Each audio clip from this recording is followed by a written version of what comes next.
Vote. I state your name. Do solemnly swear that I will support the Constitution of the United States, That I will support the Constitution of the United States, the Constitution of the State of Minnesota, the Constitution of the State of Minnesota, and that I will faithfully, justly, and impartially and that I will faithfully, justly, and impartially discharge the duties of the office of Mayor, City Council, discharge the duties of the office of City Council to the best of my knowledge and ability, to the best of my knowledge and ability, so help me God. so help me God.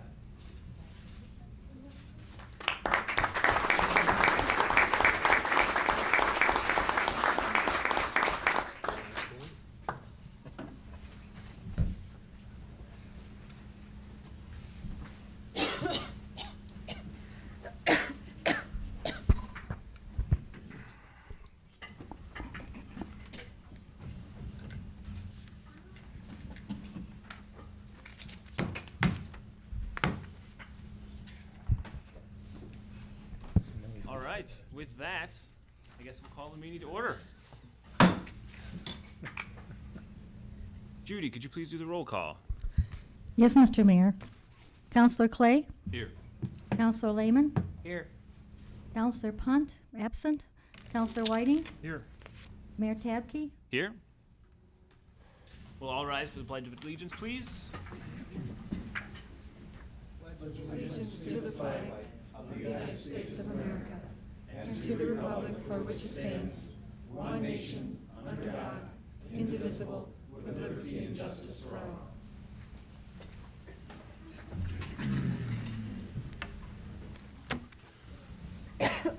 All right, item number 3. Does anyone have any additions or corrections to the agenda for tonight? Ask for motion to approve. Councilor Lehman? Motion to approve the agenda?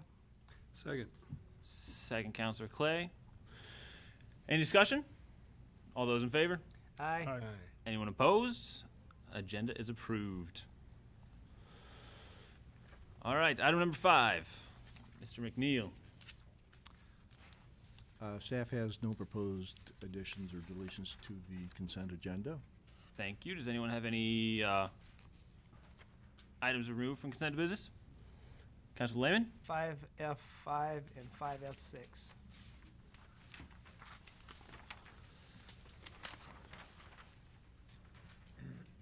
Any others? All right. Councilor Lehman? Motion to approve the consent agenda as modified. Okay. Does have a second? Any discussion? All those in, well, we have to read them first. I'm sorry. Sorry. It's my first meeting. You're doing well. 5D1 authorizes a master lease agreement with the Metropolitan Council for Public Transit Vehicles and requests in writing that policies be reviewed with members of the Suburban Transit Association. 5D2 approves to decline entering into an agreement regarding an automatic vehicle locating system with the Metropolitan Council and directs staff to communicate the city's concern to the Metropolitan Council. 5E1 recognizes Police Record Supervisor Tamara Helgeson's successful completion of her initial 6-month probationary period and grants her full-time regular status. 5E2 appoints Robert Indrabo and Alan Johnson as self-contained breathing apparatus coordinator and Darren Giese and John Clay as engineers for the fire department effective January 1st, 2012. 5E3 adopts a resolution of appreciation and accepts with regret the resignation of Patricia Pennington effective January 19th, 2012 from her position as secretary with the engineering division. She's retiring after more than 31 years of service with the city. 5E4 accepts with regret the resignation of Jeff Evans as an engineering technician 4 effective January 17th, 2012. 5F1 authorizes bills and pass-throughs to be paid in the amount totaling $974,030.38. 5F2 approves the minutes of the December 20th, 2011 City Council meeting. 5F3 designates the Shakopee Valley News as the official newspaper for the city of Shakopee for the year 2012. 5F4 adopts a resolution changing the first City Council meeting in February to Wednesday, February 8th, 2012 due to precinct caucuses. 5F5 and 5F6 were removed from the consent agenda. All right. Thank you, sir. Need to act on the motion. So. All right. All those in favor of approving the consent agenda as amended? Aye. Anyone opposed? Consent agenda is approved as amended. All right, now we move on to item number 6, recognition of involved citizens by City Council. Does anyone have anything they'd like to talk about this evening, or here for anything in particular other than the ecstatic oath of office? All right, we will move on into item number 7, continuation of public hearing on the proposed vacation of a portion of Clay Street north of First Avenue, resolution number 7156. Need a motion to reopen the public hearing. We need a motion to reopen the public hearing. Mayor, I make a motion to reopen the public hearing. Second it. Second it. We didn't approve that. Any discussion? All those in favor? Aye. Anyone opposed? Passes unanimously. Public hearing is now open. Public hearing is now open. Thank you.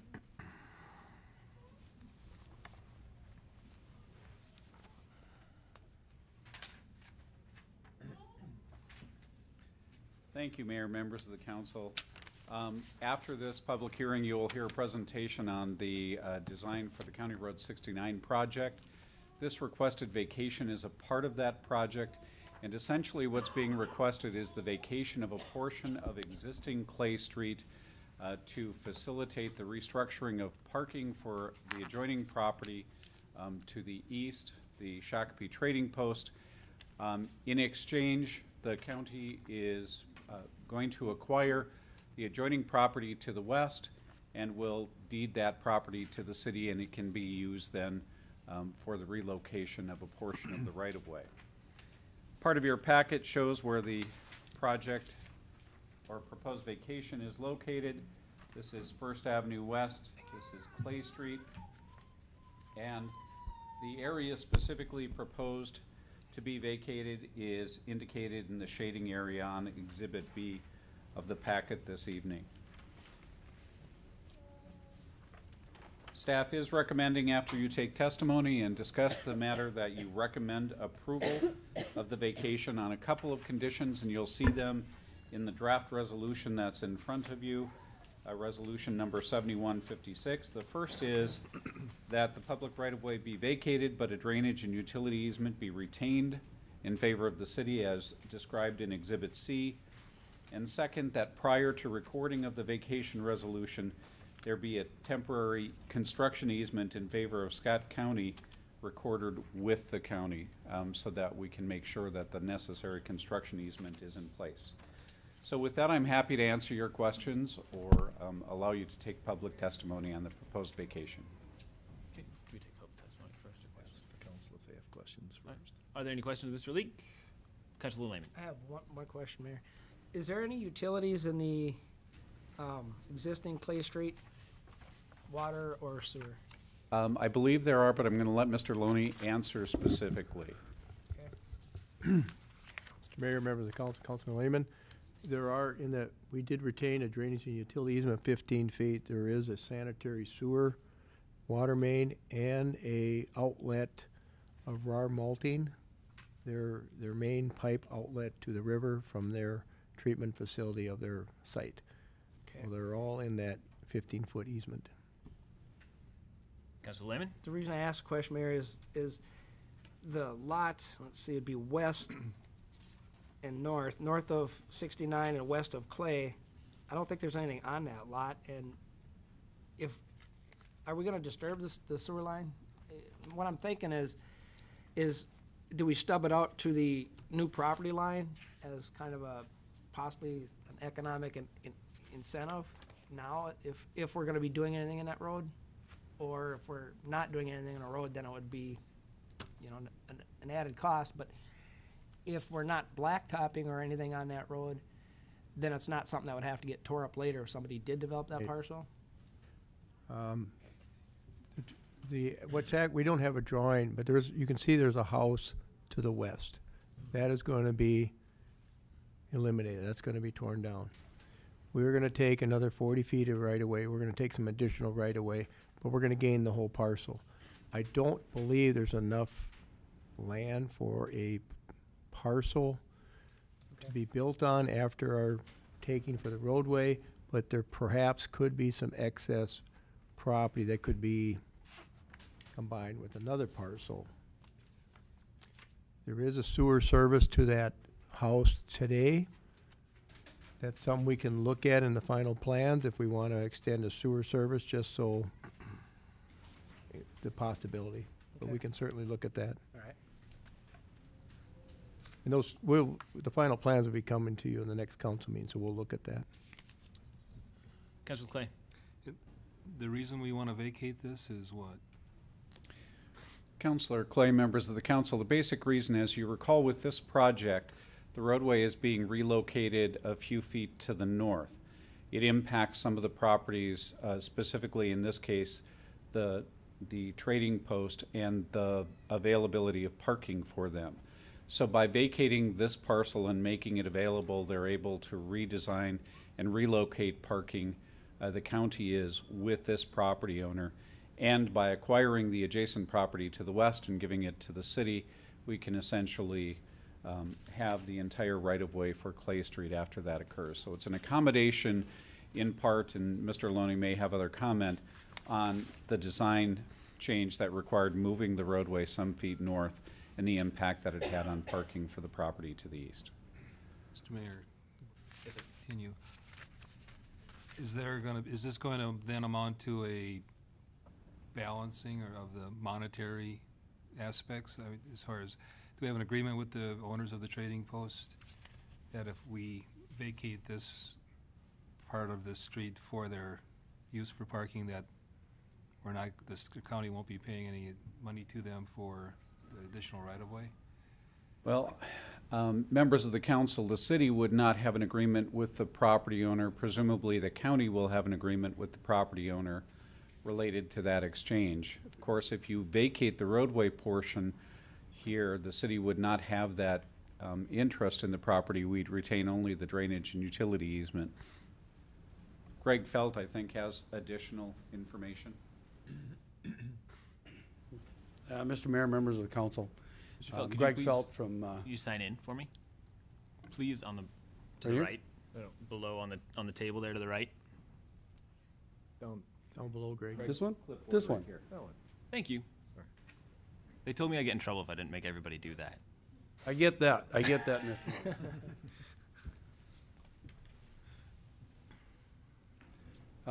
From Scott County, this is my project. Been working on this with the city for a while. What we're doing here with the Clay Street is we're moving the street over onto the previously private property, and we have closed on this property with Mr. Feltz. He's no relation, by the way. At the office, they say it's my plural relatives, but we aren't really related at all. We're moving the street over onto the parcel 19, we call it,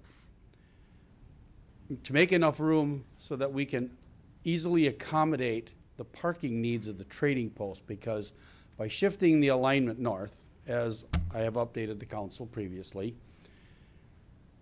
we had to take some of the parking that they did have. And they wanted parking as close to the building as they possibly could get it. And we worked on a number of scenarios, and this one actually turned out to be the best once Mr. Feltz decided he wanted us to take his parcel in total.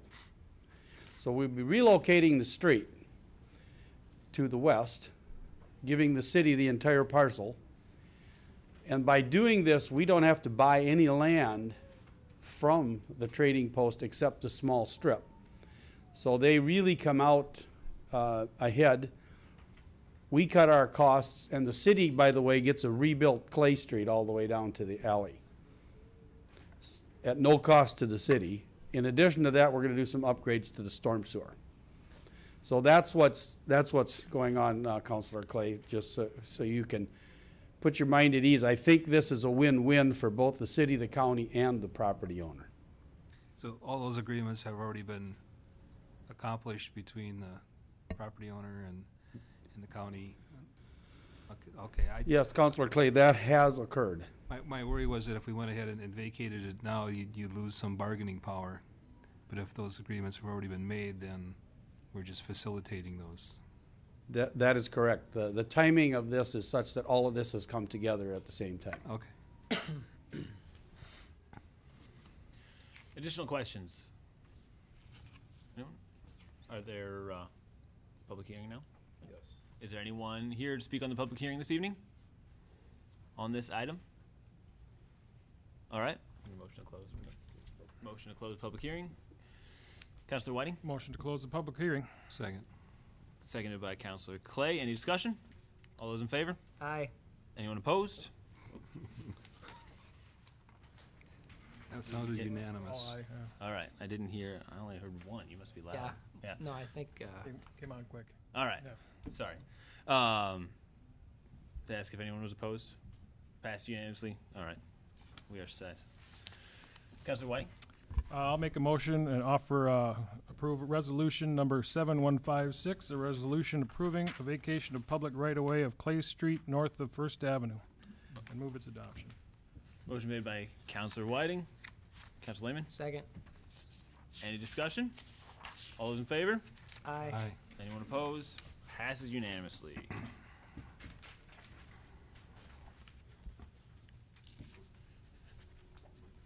All right, item number 8 on the agenda, business removed from the consent agenda will be discussed at this time. Let's begin with 5F5.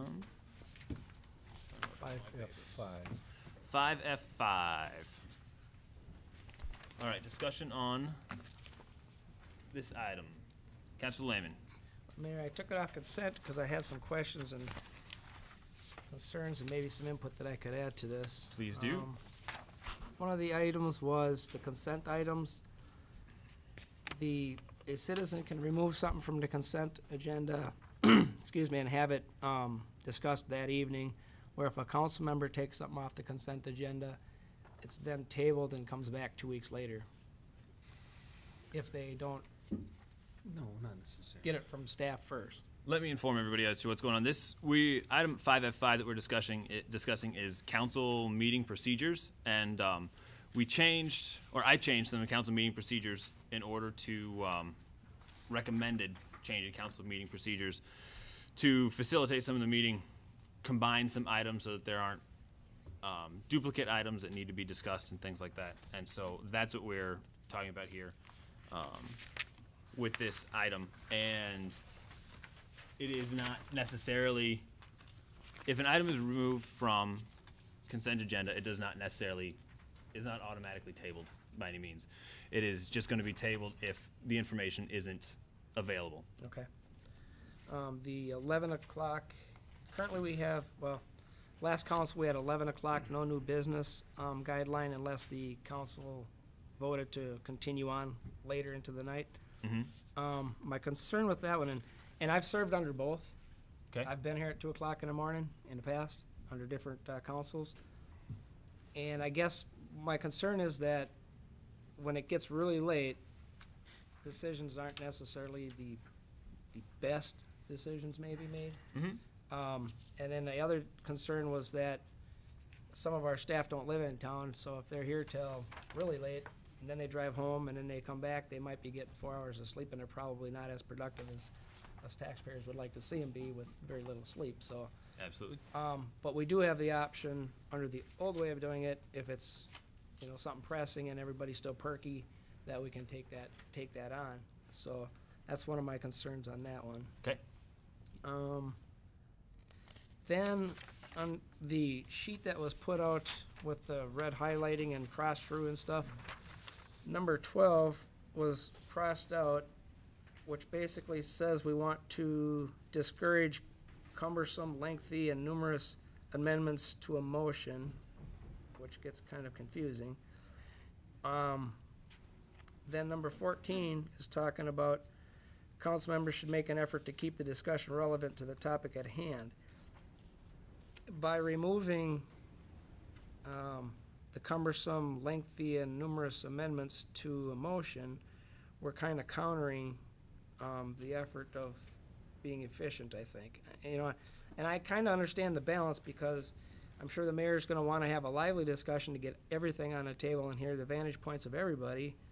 But on the same token, if you're having multiple amendments on top of amendments, somebody makes a motion, it's seconded, somebody makes a friendly amendment, it's okay with the maker and the seconder, and then somebody else amends the friendly amendment.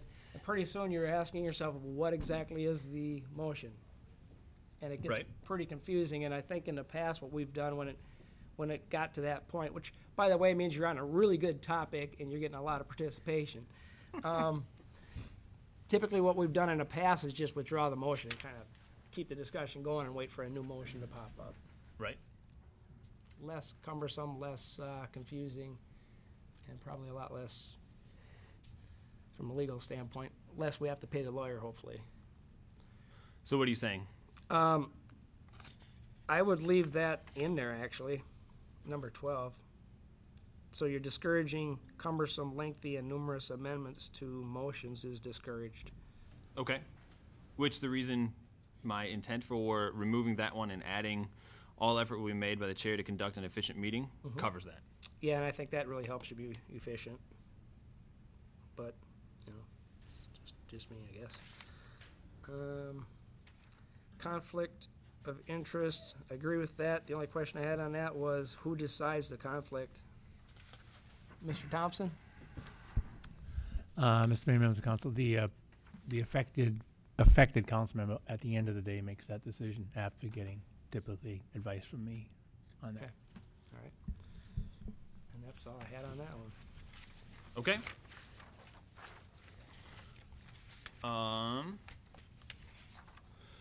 Any other discussion on that? I do like Mr. Lehman's idea of leaving number 15 in. Okay. It doesn't mean we can't go past 11, but it does give us the opportunity to make a decision as to whether we really feel up to it. Okay. And on that, can we not make that decision anyway? I mean, if it gets to 11:30 and we're having a meeting, can't we decide it's time to be done?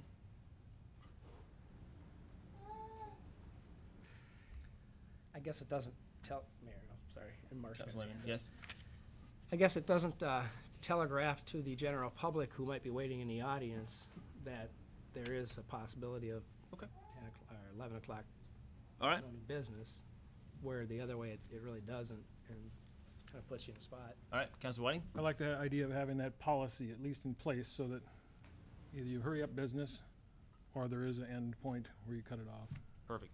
Or the majority. Or you decide to move on, correct, yeah. Mr. McNeil? Mr. Mayor, and just to clarify, the past practice during the days when we were actually running into the 11 o'clock curfew was that at 10:55, someone would make a motion to extend it beyond. So there's an opportunity to do that even if you have the 11 o'clock curfew Right. in place. Exactly. Okay. So, Mayor, so clarification, if a citizen contacts me at 3 o'clock on Tuesday before a council meeting with a concern about an agenda item that's on the consent agenda, Yes. I'll be able to remove it, and if there's information that staff needs to get for us, then it's gonna be going to the next meeting. Absolutely. But yes. otherwise, it's gonna be dealt with that Yep. evening. If it can be dealt with, Okay. it can. I don't want to put people in the spot of having to have all the information at that time when they can prepare for it, when there's the option to prepare for it. Yep. All right. Any other discussion? All right, I'll entertain a motion. I suppose since I took it off, I should make the motion, huh? Councilor Lehman. I'll make a motion to approve the general meeting policies and procedures as outlined and verified at tonight's meeting. Second. Second. Okay. Clarification. As printed, I heard some support for adding 15, the Yeah, curfew. it was in as there. discussed tonight, which would add 11 o'clock deadline, and with the ability as the council majority rule to continue on, no new business after 11. Consent agenda items can be removed by both council members and citizens.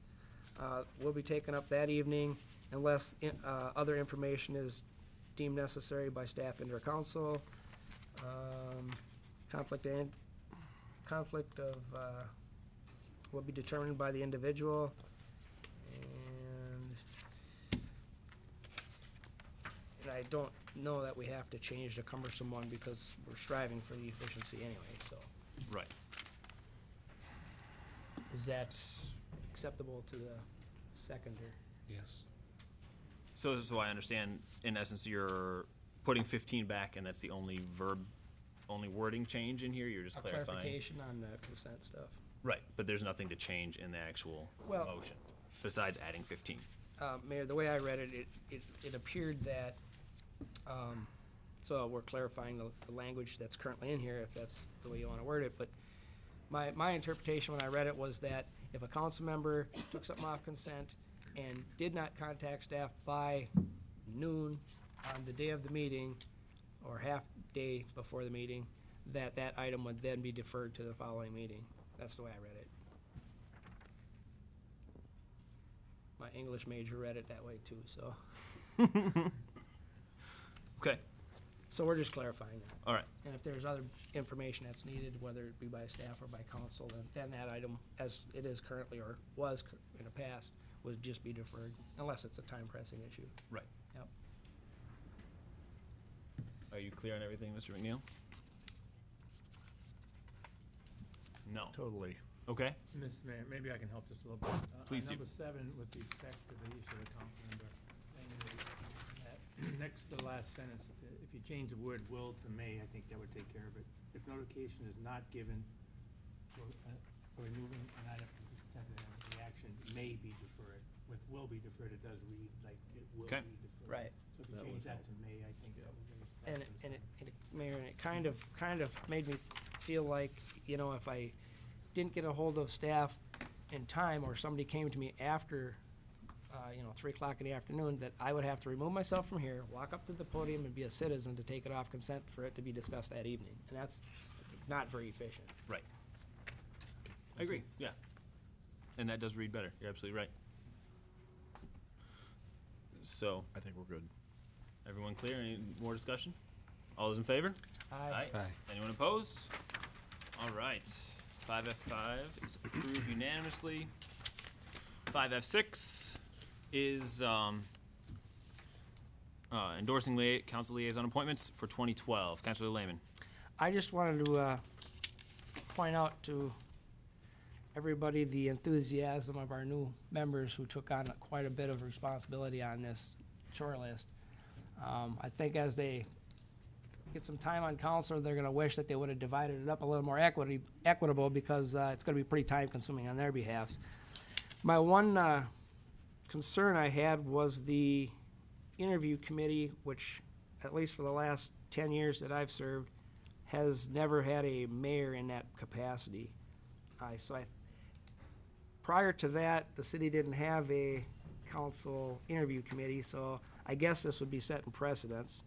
And to be honest with you, and I know it's not your intent, but it could appear to be that you're trying to appoint people to positions to further your own personal vision. And I don't think that's a good position to be in. I'd like to see us start out in a position of neutrality where nobody can make that argument. Okay?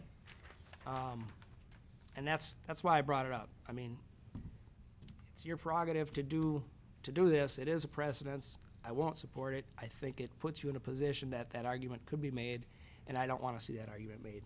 All right, explain further.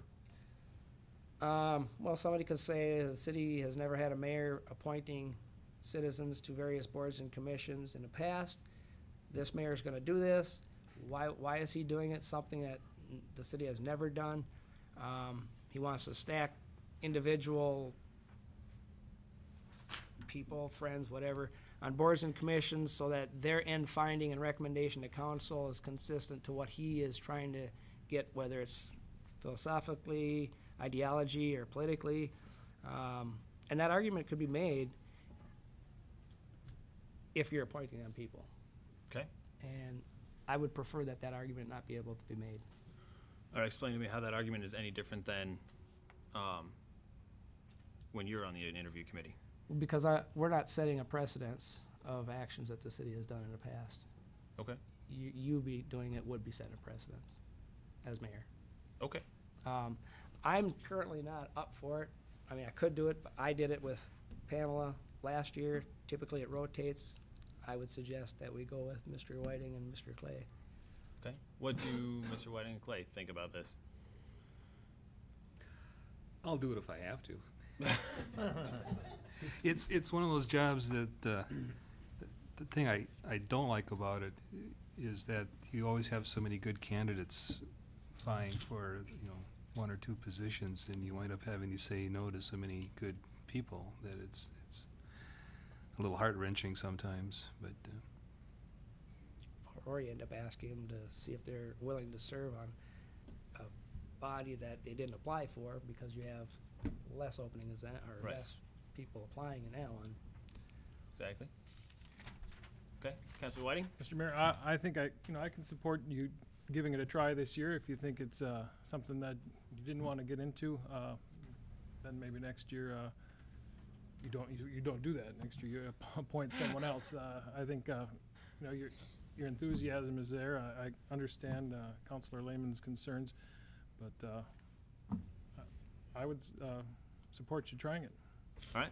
Thank you. Yeah, the intent for me on there is, I believe, that boards and commissions with city need to be have more, not more say with what needs to get done, but carry more weight with the job that they're doing. And I want to signal to the boards and commissions that what they are doing is extremely important to the city, and that's why I want to be on there.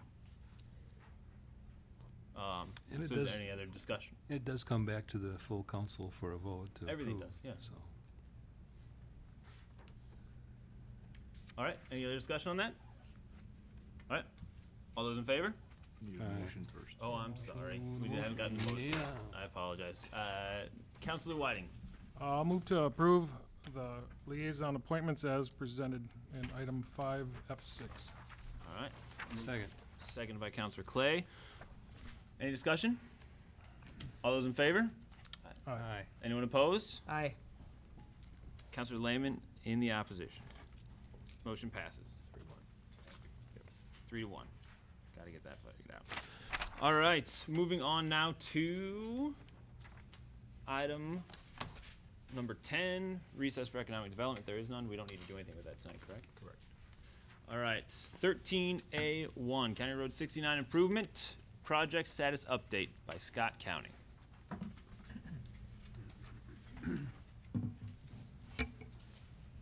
Mr. Mayor, members of the council, do you need me to sign in again? Nope, you're All good right. now. Thank I you. don't want to break the rules. I'm here tonight to update you since the last time I was here, I believe it was September 6th on this project. I gave a full presentation with our consultant. I don't have as much to talk about tonight, but I wanted to give you an update of where we are and where we're going with this project. Talk a little bit about the access issues. There were a few access issues that were still hanging at the last meeting. We've resolved those. And then to give you an idea about the cost share, where we are sitting. We've got a very detailed engineer's estimate that the city engineer has, and I've recapped those costs in the presentation here. Now, if I remember right, if I hit enter, I get the next slide, it worked. We hope to go to bids in, open bids in February, advertise in late January, get a award and begin construction on April 15th. We've made the decision that we're going to make this a one-year construction project, at least for substantial completion. Now, substantial completion is defined as the curb and gutter must be in, the sewer, the water, the storm sewer, and the pavement must be down at least to the first wear course, not the final wear course, but if the contractor can get it done, we're gonna have an incentive for them to finish early. And they have to be completed and open to traffic, 2 lanes in each direction by November 15th. There may be some cleanup work, some sidewalk work, some trail work that's done in 2013, but we're hoping that it's all done. And again, there's an incentive in place to pay the contractor extra if they do get all the work done in 2012. We just felt that minimizing the disruption to the businesses down in this area was very important to the community. So we're going to require the contractor to complete it in one season. I know we talked about several alternatives last time. County engineer made the decision that we're just gonna go ahead and require them to do it in 1 year with some fairly substantial penalties for not completing it. So that's the schedule. It also fits in well with one of the property owners, RAR Malting, is in the process of working on a marketing building, and they need sewer service to it, and they want that up in the year 2012 and operational. So that facilitated some of their needs as well. Now, cost participation is listed up here. Storm sewer is 100% county turnback funds. Those funds come from MnDOT because this road originally was a trunk highway. It was turned back to the county. And they have a fund for rehabilitating and rebuilding these as we used on 101 last year. We did a separation of the two storm sewer systems so that with this project, the city does not have to contribute any money towards storm sewer. And on the last one, that was a significant amount of money. The sanitary sewer extension and replacement, which is a city cost, is $163,000. The Spuck water main relocation and upgrades are $310,000. And the underground utility lines for the electrical, it's a kind of a trunk electrical line. A transmission line is $304,000. Scott County's costs are $190,000, and the total roadway costs that's being paid by turnback funds is $5,800,000 for the road. The storm sewer cost for the project is $1.3 million, and the bridge rehabilitation costs in both bridges, both railroad bridges, are being rehabilitated just under $1.3 million for a total project cost of $9,379,000. Now note that the costs for the city costs include engineering costs and administrative costs that the county charges. With the exception of the Spuck, there's no design cost for the underground transmission line because they did the design and provided us the plan sheets. And Bruce wanted me to point out the total cost of the city is $777,850. Now, these are estimated costs. Obviously, when the bids come in, this could change. And the city storm sewer costs are zero for the city. Must want to make that clear. Access management, all the issues that we had raised, Peggy from Mike's Auto was here, had some concerns. We met with her and her husband and Bob's Landscaping, and we resolved the access issues in that block, and we are giving them 2 accesses instead of 1 shared access, which was originally proposed. In total, the access management, there were 28 entrances currently in a 6-block area. We are eliminating 11 of them, and so there will be 17 remaining accesses. And all the property owners have been contacted and we've worked this out with them. We still have 1 parcel where they're not sure where they want the entrance exactly yet. That's the one right adjacent, south side of the road to Atwood. At the very east end of the project, there's a fuel station there, owned by Sanmar Properties, LLC. And I'm working with Sandy Raines, who owns that parcel at this point. So that's the update on the access management. Lighting is also part of the base project. Right now, the costs for lighting, which are included in the turnback, are $351,400. And it does include lighting underneath the 2 railroad bridges, as well as some street lighting up at 3rd and at 10th Avenue. Once we get the bids in, the city has the option, there's about 3 or 4 alternatives for different lighting levels. and different lighting styles that are being bid. We'll evaluate those costs, and the county will award the contract based on input from the city on their level of participation on those lighting costs. And that's all that I have as far as the formal presentation, but if there's any discussion, Mr. Mayor, members of the council, please ask away. Thank you. Councilor Lehman. Yes, Councilor Lee. Mayor, two questions, actually. The 777,000 rough estimate does not include the city's participation on the street lighting, correct? That is correct, Councilor Lehman and members of the council, Mr. Mayor. Yeah, that does not include that because we don't know what that number is yet. Right, and we don't know which option we're gonna go with, whether it's high-pressure sodium LEDs or what fixtures and all that stuff.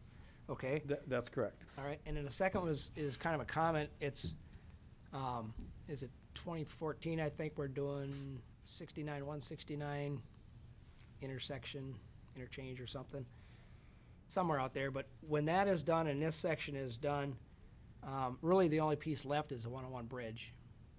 And in my thinking, if I was coming from the south on 169, heading for the cities, we know that this end of 169 gets pretty clogged up from a lot of traffic coming in from Burnsville, coming in from the south. This is gonna be a nice opportunity, providing the river isn't flooded over and this bridge out here is done, to be a second river crossing that's much needed. So I applaud that concept that the county is taking that approach. And I have in the past worked on the 169 coalition. I see I'm gonna be doing that again. So I'm pushing for that to be completed because it really helps the 169 use. Not to mention it drives economic development at that corner, so I think it's a good project. Councilor Lehman, Mr. Mayor, members of the council, the 2014 date is what the county's target date is for the interchange to be constructed. We should have this project done for about a year unless they're able to, I mean, we're looking at accelerating it because MnDOT has told us that the bond funds are available. I don't know if we're going to be able to accelerate it to basically be the following year, but it will be within 2 years of the completion of this segment. Good. Any other questions? Councilor Whiting. Mr. Mayor, Mr. Feltz, you had mentioned the bridges, the railroad bridges will be rehabilitated. Obviously, that's got to be real expensive to replace those, but what's the estimate of how long those will last after it's been rehabilitated? Councilor Whiting, Mr. Mayor, members of the council, a bridge of this type is designed for a minimum of 100 years of service. It's a very heavy duty, they're both very heavy duty bridges. The other advantage is the footings are on bedrock, and if you drive through there, you see the outcroppings of bedrock. The bridges are in phenomenal shape for being 60 years old. What they really need is to be refurbished. Now, last summer, the UP Railroad, which has the larger of the two bridges, the one more to the west, they redid the ballast and the track.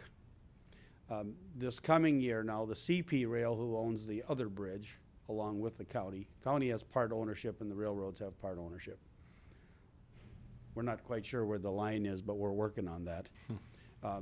They will be redoing their rail at the time we refurbish the rest of the bridge. And by refurbish, we'll be touching up the concrete, we'll be replacing all those kind of bent up guardrails underneath there with concrete guardrails. We'll be refurbishing all the concrete with tuck pointing and a skin coat to get the color back, and then we'll be blasting and painting all the steel so that it'll look like pretty much almost like a new bridge when we're done. So it should last another 50 to 75 years, and if periodic maintenance is done again in 35 to 50 years, it could go even longer than that. So we think it's a very good investment. We had it technically evaluated by our consultant, a bridge consultant, and they feel that the bridge is serviceable for many, many years to come. Okay, thank you. One follow-up, Mr. Mayor. Yes. Councilor Lehman mentioned lighting. that they weren't sure of the lighting. Would that lighting be consistent with the lighting that's in the downtown area, First Avenue corridor? Mr. Loney? Councilor Whiting, members of the council, and mayor. That's the intent, is to go with similar poles, similar locations behind the sidewalk, and we hope to get the same fixtures. We've been told that LED lighting has been going down in price, and but by having the alternate bids, that kind of forces, competition, and we believe that's what did it for us last time. So that's the approach we're going to take this time. But the main approach would be the aesthetics, like we talked about on September 6th, the colored boulevards, the aesthetic lighting, similar to the 101 project that was done the past year. And I'm thinking I'm missing one other. Oh, the bollards, but my understanding, talking to Mr. Felt, none of the property owners want bollards this time, so the county has worked out either curb on the other side or worked out an agreement that there would be no bollards in these areas, similar to what we did in the 101. So that's kind of an update we wanted to give you, and the lighting is, the intent would be very similar, the same poles and same location, and hopefully LED lighting, and that Shakopee Public Utilities would participate in that lighting depending on the cost. Thank you. Councilor Lehman? Mayor, if a potential bidder on these lights was watching this meeting, and we tell them that we want LED as the only option, and they see that, they can run the cost up. So if they're watching, I want to see the optional bids, because money matters. However, we didn't want ballards, but we didn't have a choice on the east side. So why is that? Not to get off topic, but I guess I'll have that discussion after. Yeah, the let's meeting. not get off topic. That would be great. Councilor Clay? Just one quick question for Mr. Felt, if that is your real name. Has been for 63 years. Oh. probably. On all these cost estimates that you've talked about tonight, there's a contingency that's included in those?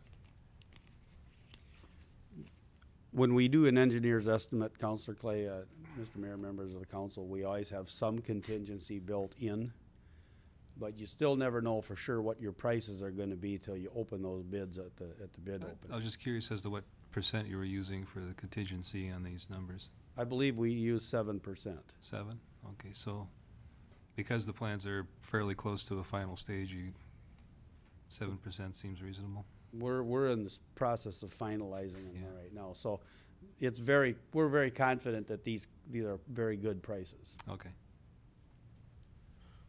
Wonderful. Any other discussion? Oh, Mr. Loney? Yeah, Mayor, members of the council, just to give you one more update, we'll be bringing back, reason why this wasn't on the agenda tonight, we don't have quite the cooperative agreement, the reimbursement agreement with Shakopee Public Utilities. We're going to go over that with them this week.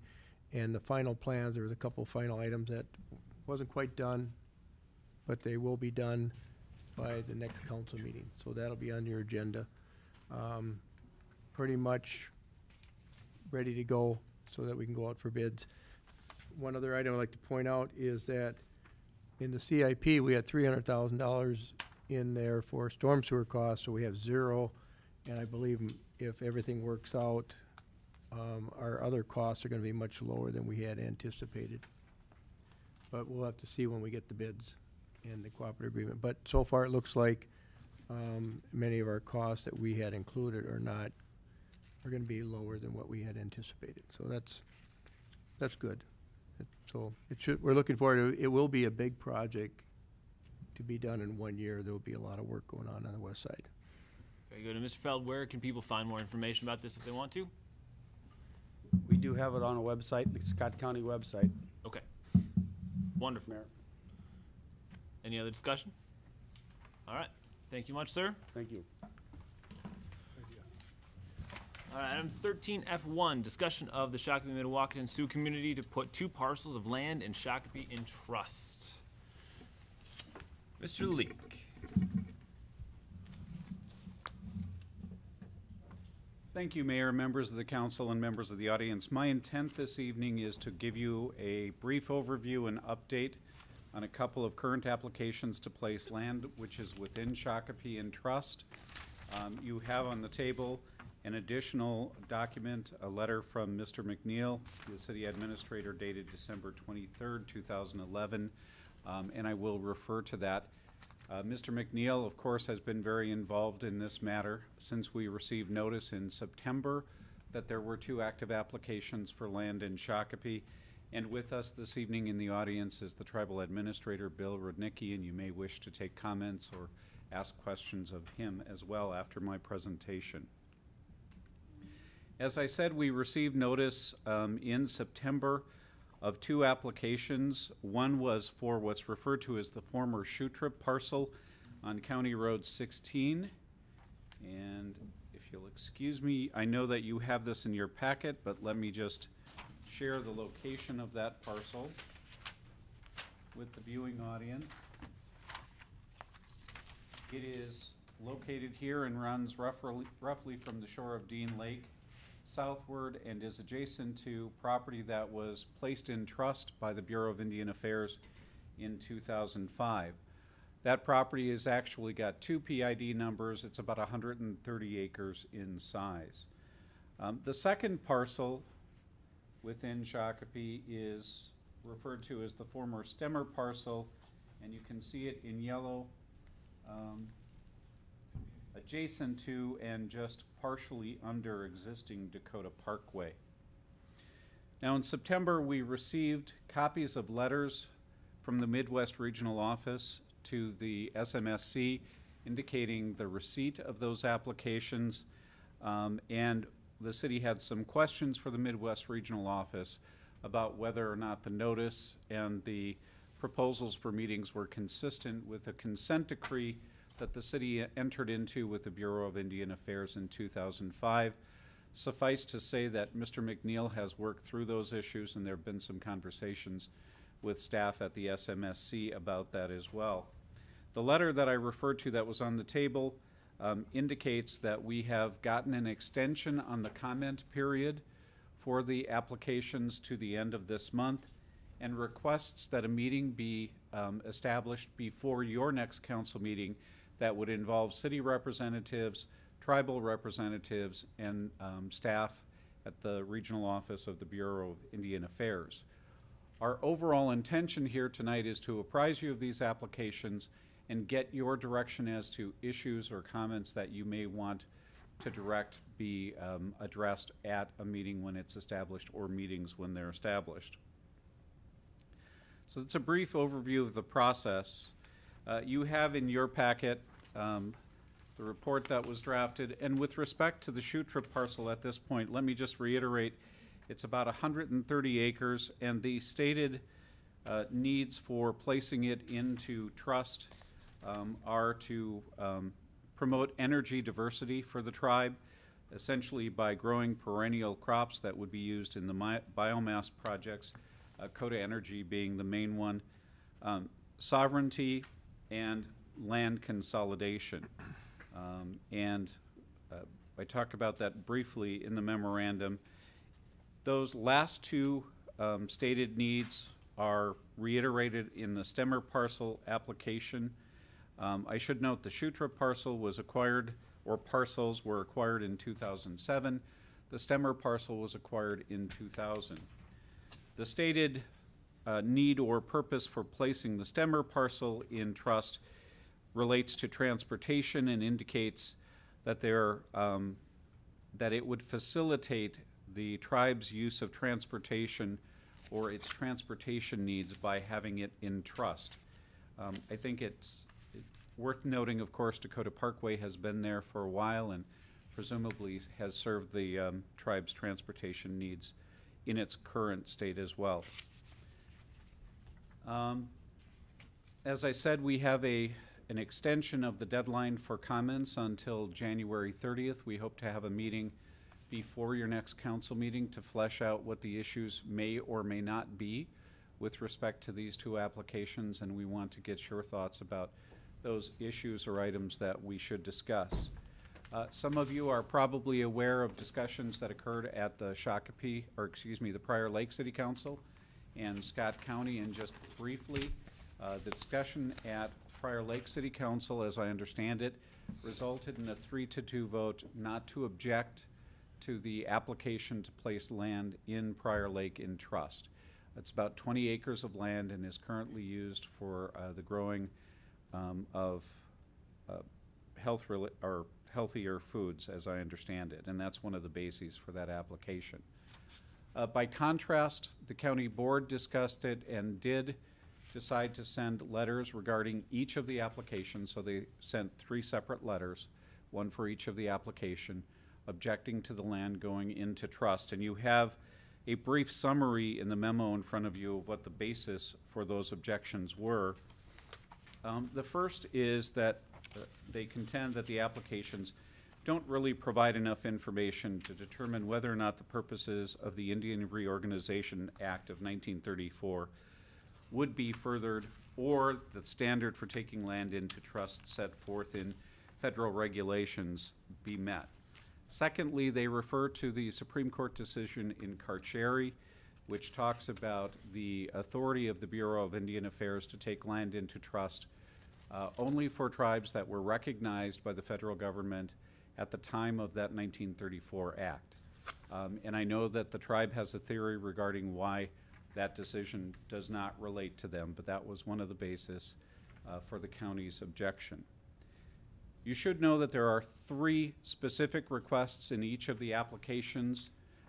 The first request is to take these lands into trust. The second is to deem them a part of the SMSC's reservation, so in other words, give them reservation status. And the third request is that these requests not be subject to NEPA or National Environmental Protection Act environmental analysis.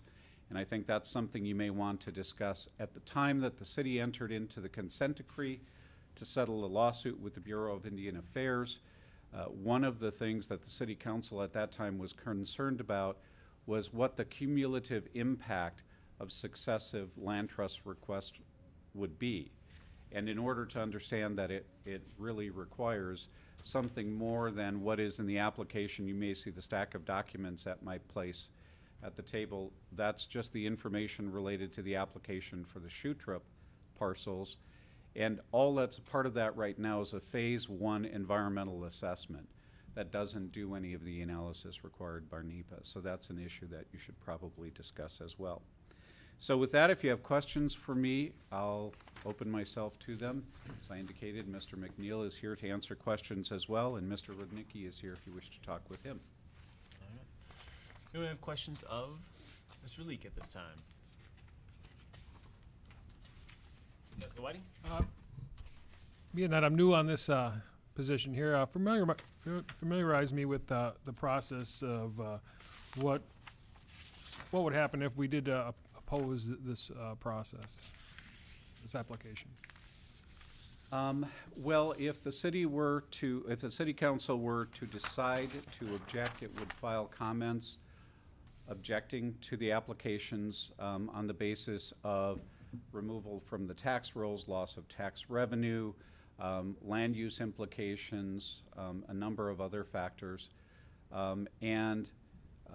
That would be our opportunity to comment. Beyond that, the tribe in the past has had the opportunity to respond to those comments, and we would have a right of appeal to, I believe it's referred to as the Indian Board of Review at the Bureau of Indian Affairs, and subsequently, if it were to be challenged again, would be challenged in federal district court, which is what happened in the case of the lawsuit that was filed against the BIA previously. And city attorney is here. If I've missed something, he can set me straight. The appeal is actually, I'm sorry, the appeal would actually be for the decision which would be made by the Midwest Regional Office of the Bureau of Indian Affairs. Correct. So, Councilor Clay? Mr. Lee, could you do a quick review of the most salient items in this last consent decree that was agreed to? I don't know if I could do a quick review, but off the top of my head, without it being in front of me, it sets forth a process by which the Bureau of Indian Affairs is supposed to provide the city with notice within 15 days of receipt of a partial or complete application to place land in trust within the city of Shakopee, and is supposed to set with the city a meeting that hopefully would include the tribe prior to the comment period expiring. The intent is to provide an opportunity for the tribe and the city of Shakopee as governments to sit down and talk about the issues rather than go through the process that we did for a number of years on previous applications of filing comments, responses to those comments, and eventually ending up in a litigation situation. In addition to that, it also talks about establishing through NEPA analysis what the impact of future trust applications in conjunction with previous trust applications would be. So, very brief summary, those are the two major provisions, but there are some very detailed provisions in that consent decree. Councilor Lehman? Mr. Leake, could you give us an overview of the various colors by date of the properties on this map and what they're currently being used for? Well, I'm not sure I can tell you what all of the properties are being used for, but I will endeavor to do so. The sort of salmon color, which you, and some of you I know have difficulty with colors, so I'll point out the areas I'm referring to. This area on County Road 16 and 83, and these areas as well, 2 80-acre parcels, are actually in trust. One of these and the larger, roughly 492-acre parcel that was acquired by the tribe in the early to mid-1990s were placed in trust by that BIA decision in 2005. My understanding is that to the extent it's being used, the vast majority of that large parcel is being used for the growing of crops. There is also, I'm sorry, I'm just blanking on the term now, a recycling facility that was established on the property as well. These other two properties are developed for residential homesteads, and I'm not really well versed, but my recollection is that each adult member of the tribe is provided a parcel that is in trust or reservation status to have their home, and they need to establish that residence in order to participate in the tribal government. I think that's set forth in their ordinances. Same color, as I mentioned, Dakota Parkway is in this location. There is some residential development along Dakota Parkway. There are also public works facilities. Mr. Lee, could you move it up a little bit for us? Oh, yep, I'm sorry. Thank you. Yep. So some residential development, public works facilities, and there may be some other uses as well. The dates that you see indicate the dates that we believe the properties were acquired by the tribe. The green color indicates property that is held in fee currently. In other words, they own the property outright, but it's not been placed in trust. A major piece is this, also located on the south side of County Road 16, and that was acquired from Tollefson Development. Some of you on the council will remember proposals that they had for development, and eventually they sold that as well. There are also properties on 42 and Marshall Road that were acquired and are currently held in fee by the or were acquired after 2005 and are held by the tribe in fee. And then the darker purple color are properties that were acquired either up to or prior to 2001 and are still held in fee at this point.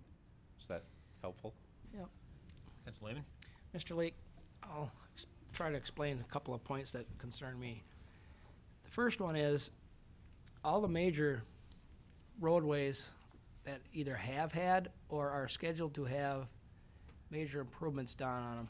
21, major project, property purchased, both sides. 16 from 83 to 18, possible future reconstruct to 4 lanes. All the land on one side, no revenue, no tax generating revenue for the project. A school, surrounded, no tax supporting revenue to support the school. County Road 42, Marshall Road, future project, all the way up to 282 and 13 realigned. Some parcels now, no opportunity to revenue to support those projects. The point I'm making is the Department of Transportation is squeaking about its wallet, yet every time they put a project on a map, the tax generating revenue seems to go away. At some point, somebody's going to have to say, okay, how do we fund these massive transportation corridors that seem to be overwhelmingly benefiting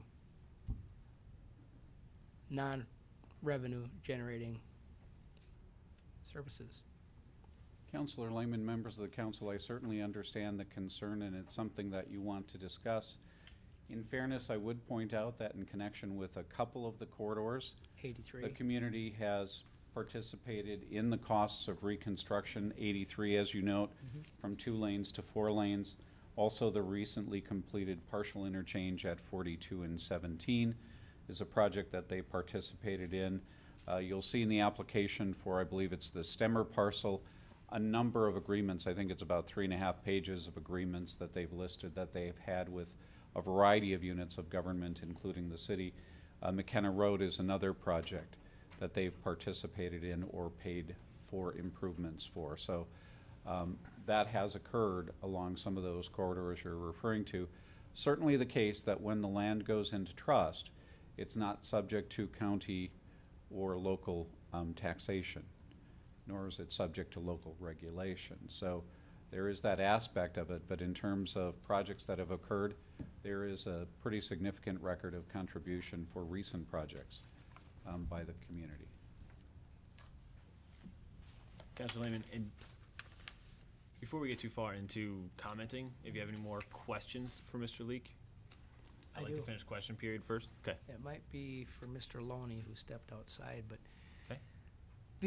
in the past, we've talked about the extension of Valley View Drive and the stormwater runoff requirements, and I think we accomplished that down the east side of 83. There was a culvert that was put in or something, where it went underneath by the Canaan property, down 83 to 16.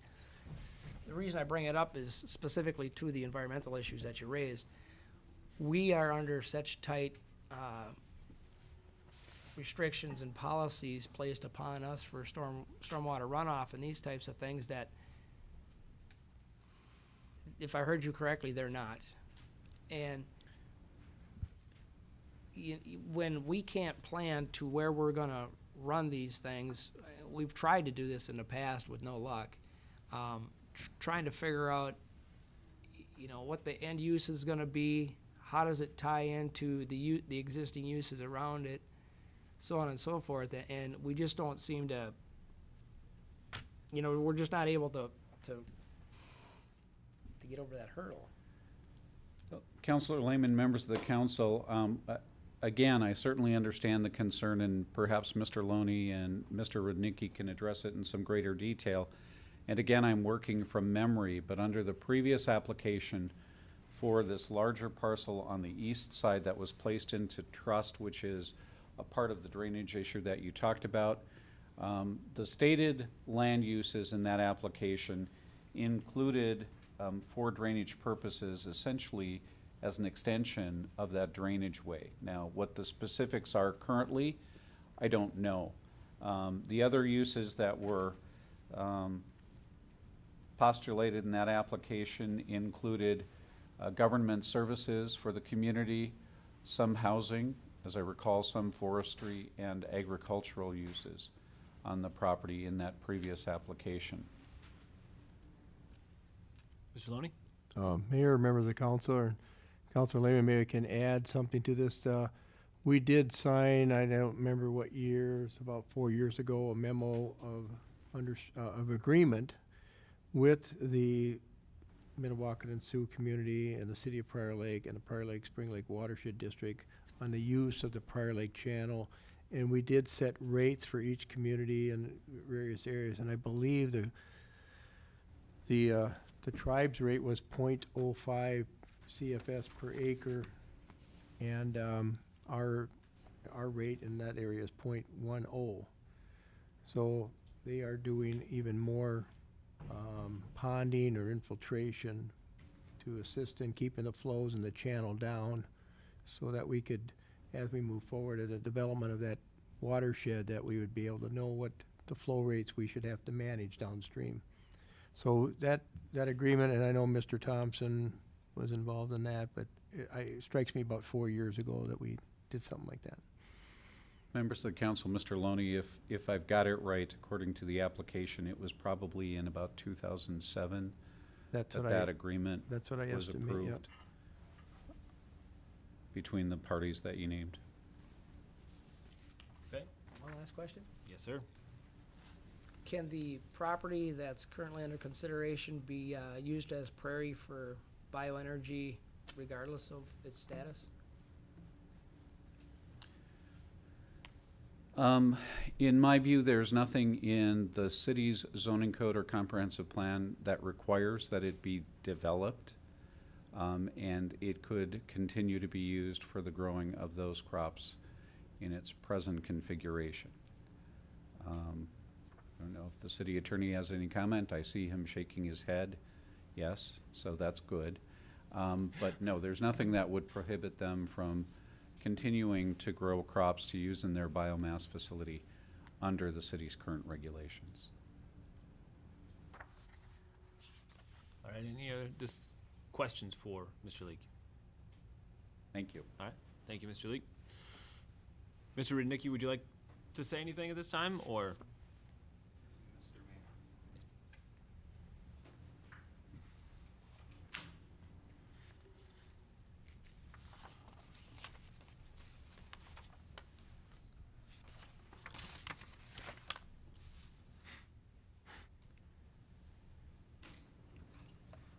Mr. Mayor and City Council members, I'm Bill Rudnicki, and I'm the tribal administrator for the Shakopee Sioux. Between working out for the tribe and being a consultant, I've been involved with the community since August of 1989, and I know that there's the request that's in front of you on both parcels. I also understand that we will have to have a meeting in place. I wanted to step back and make sure that everyone on the council understands that, you know, the tribe makes the application to the Bureau of Indian Affairs. The Bureau of Indian Affairs is a organization that's part of the Department of Interior, and so our request goes to them. Part of their review of the application is to make sure that they receive comments from the local units of government, and you know, and that's just a good governmental practice. I was pleased to see, as part of the packet that the City Council received, is a list of the 59 agreements that the tribe has been involved in, and you know, our belief in maybe Council Member Lehman, I think you recalled when I was here in July of 2006, we were looking to just repave McKenna Road, and I think the City Council at that time was almost reluctant to repave the road, and we were coming to the council, and it was a 100% payment by the Shakopee Sioux community. So I want to let you know that you know, as long as I've been out there, I think that the tribe has been fair in a number of the concerns on transportation. My background, you know, I have a civil engineering background, and I understand transportation. When I first started back in 1989, County Road 82, which connects Prior Lake to, from County Road 21 to 17 didn't exist, and that road was being put in, and at that time we were putting in our first sewer main. But you know, our focus is, and at that time we worked closely with Brad Larson, who was the county engineer at the time, and our focus has always been on trying to make sure that transportation is taken care of. One of the things that should be noted on this map was that in, I believe it was 2003, 2004, we entered into an agreement with the Scott County where we actually provided right away along 16 and 83 in exchange for a piece of land.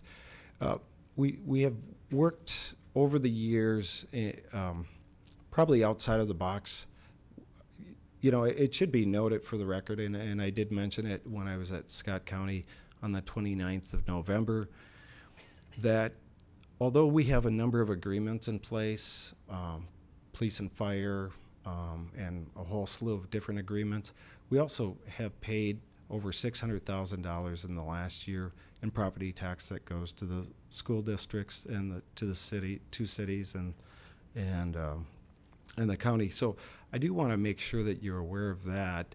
And the point, and I think the point that most of you understand is that this is really not about a money issue. I think, you know, when you look at the analysis, and I brought another thing to hand out, Mr. Mayor. I brought copies for everyone, and I can put this up here.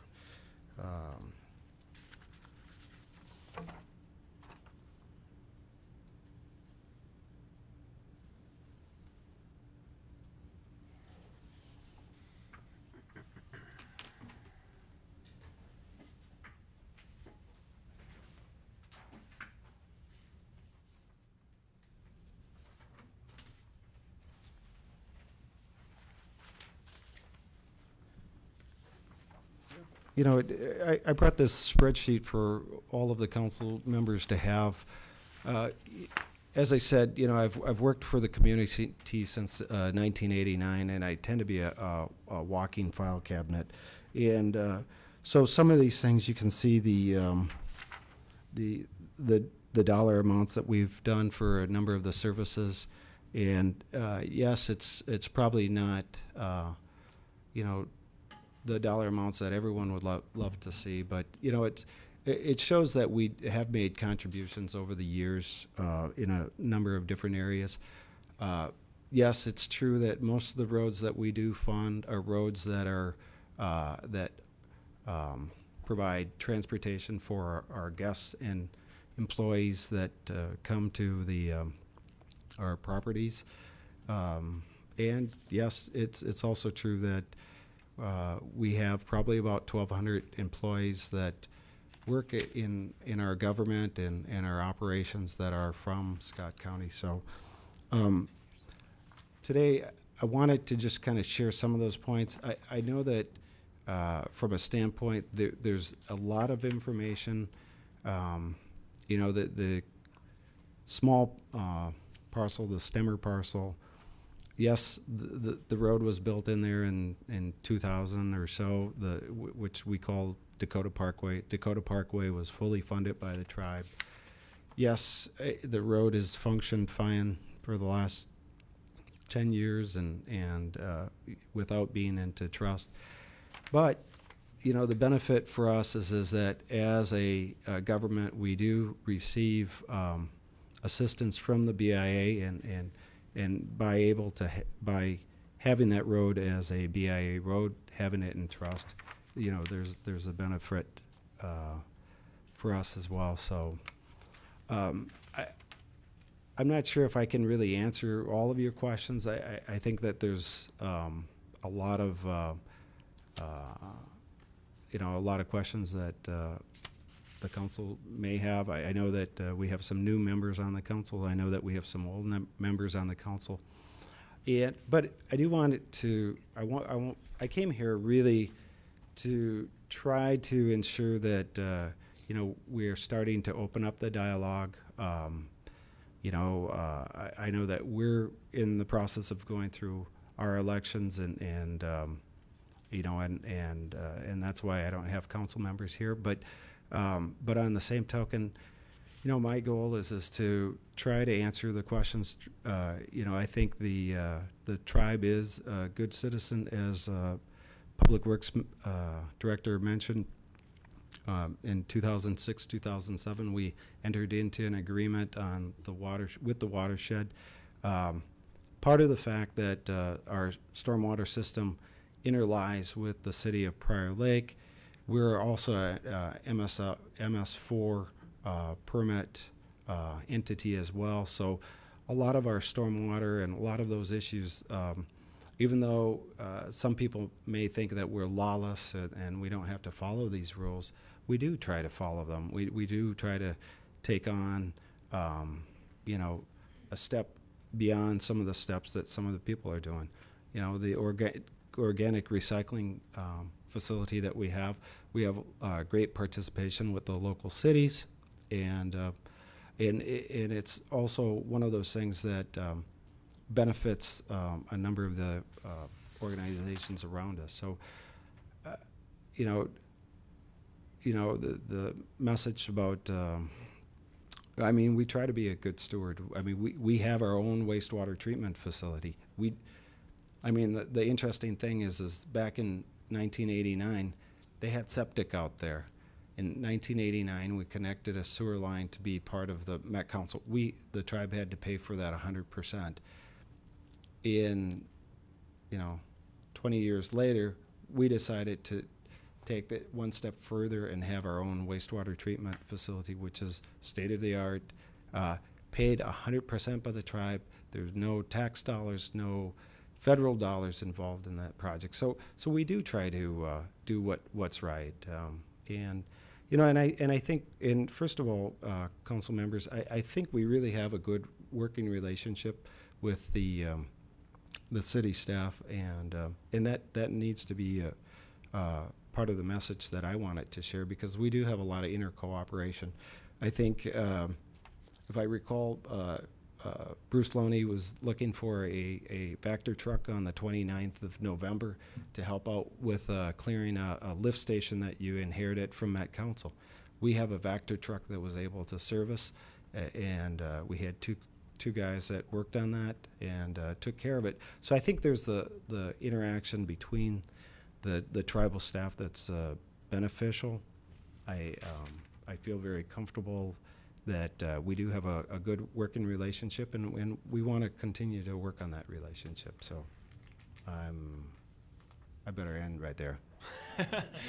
Thank you, Mr. Rudnicki. I appreciate you coming and talking. And on that note, which you ended with right there, what, from your perspective, is the best way to continue moving forward with relationships that work and things that get done really well, like what you just talked about right there, and continuing to grow with that while having issues like these where we're going to have possibly inherent disagreements on how they should be handled? What is the best way to move forward from your guys' perspective on items like that? Right. And speaking from my office, one of the things that we have to develop is some sort of relationship to cover these things. First of all, the large trust application that took a number of years. I'm sure Councilmember Lehman knows that that started in 1997 or 98. Actually, the city administrator may be more familiar with it. And a decision was finally done 8 years later. We purchased that land in 1994. That land was initially land that the Metropolitan Waste Control Commission sold. It was initially going to be a sludge farm. So it's interesting to see, what we've done versus what maybe Met Council would have done back in 1986 or 87. And I'm sure the city wouldn't have wanted a sludge farm on there. But I really see that there has to be some sort of discussion, because we do have a number of acres of land, and maybe a more of a process, so that and I think the city administrator was kind of blindsided, and the Bureau of Indian Affairs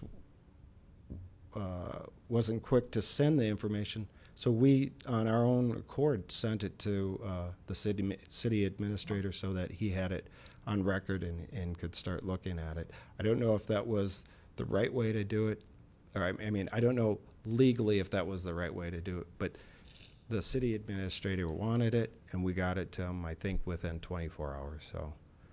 And that is correct. We appreciate the sharing of that information. One of the things that we want to make certain happens is that from the city standpoint, we do have a consent decree that we entered into with the Bureau of Indian Affairs. We want to make certain that that is followed.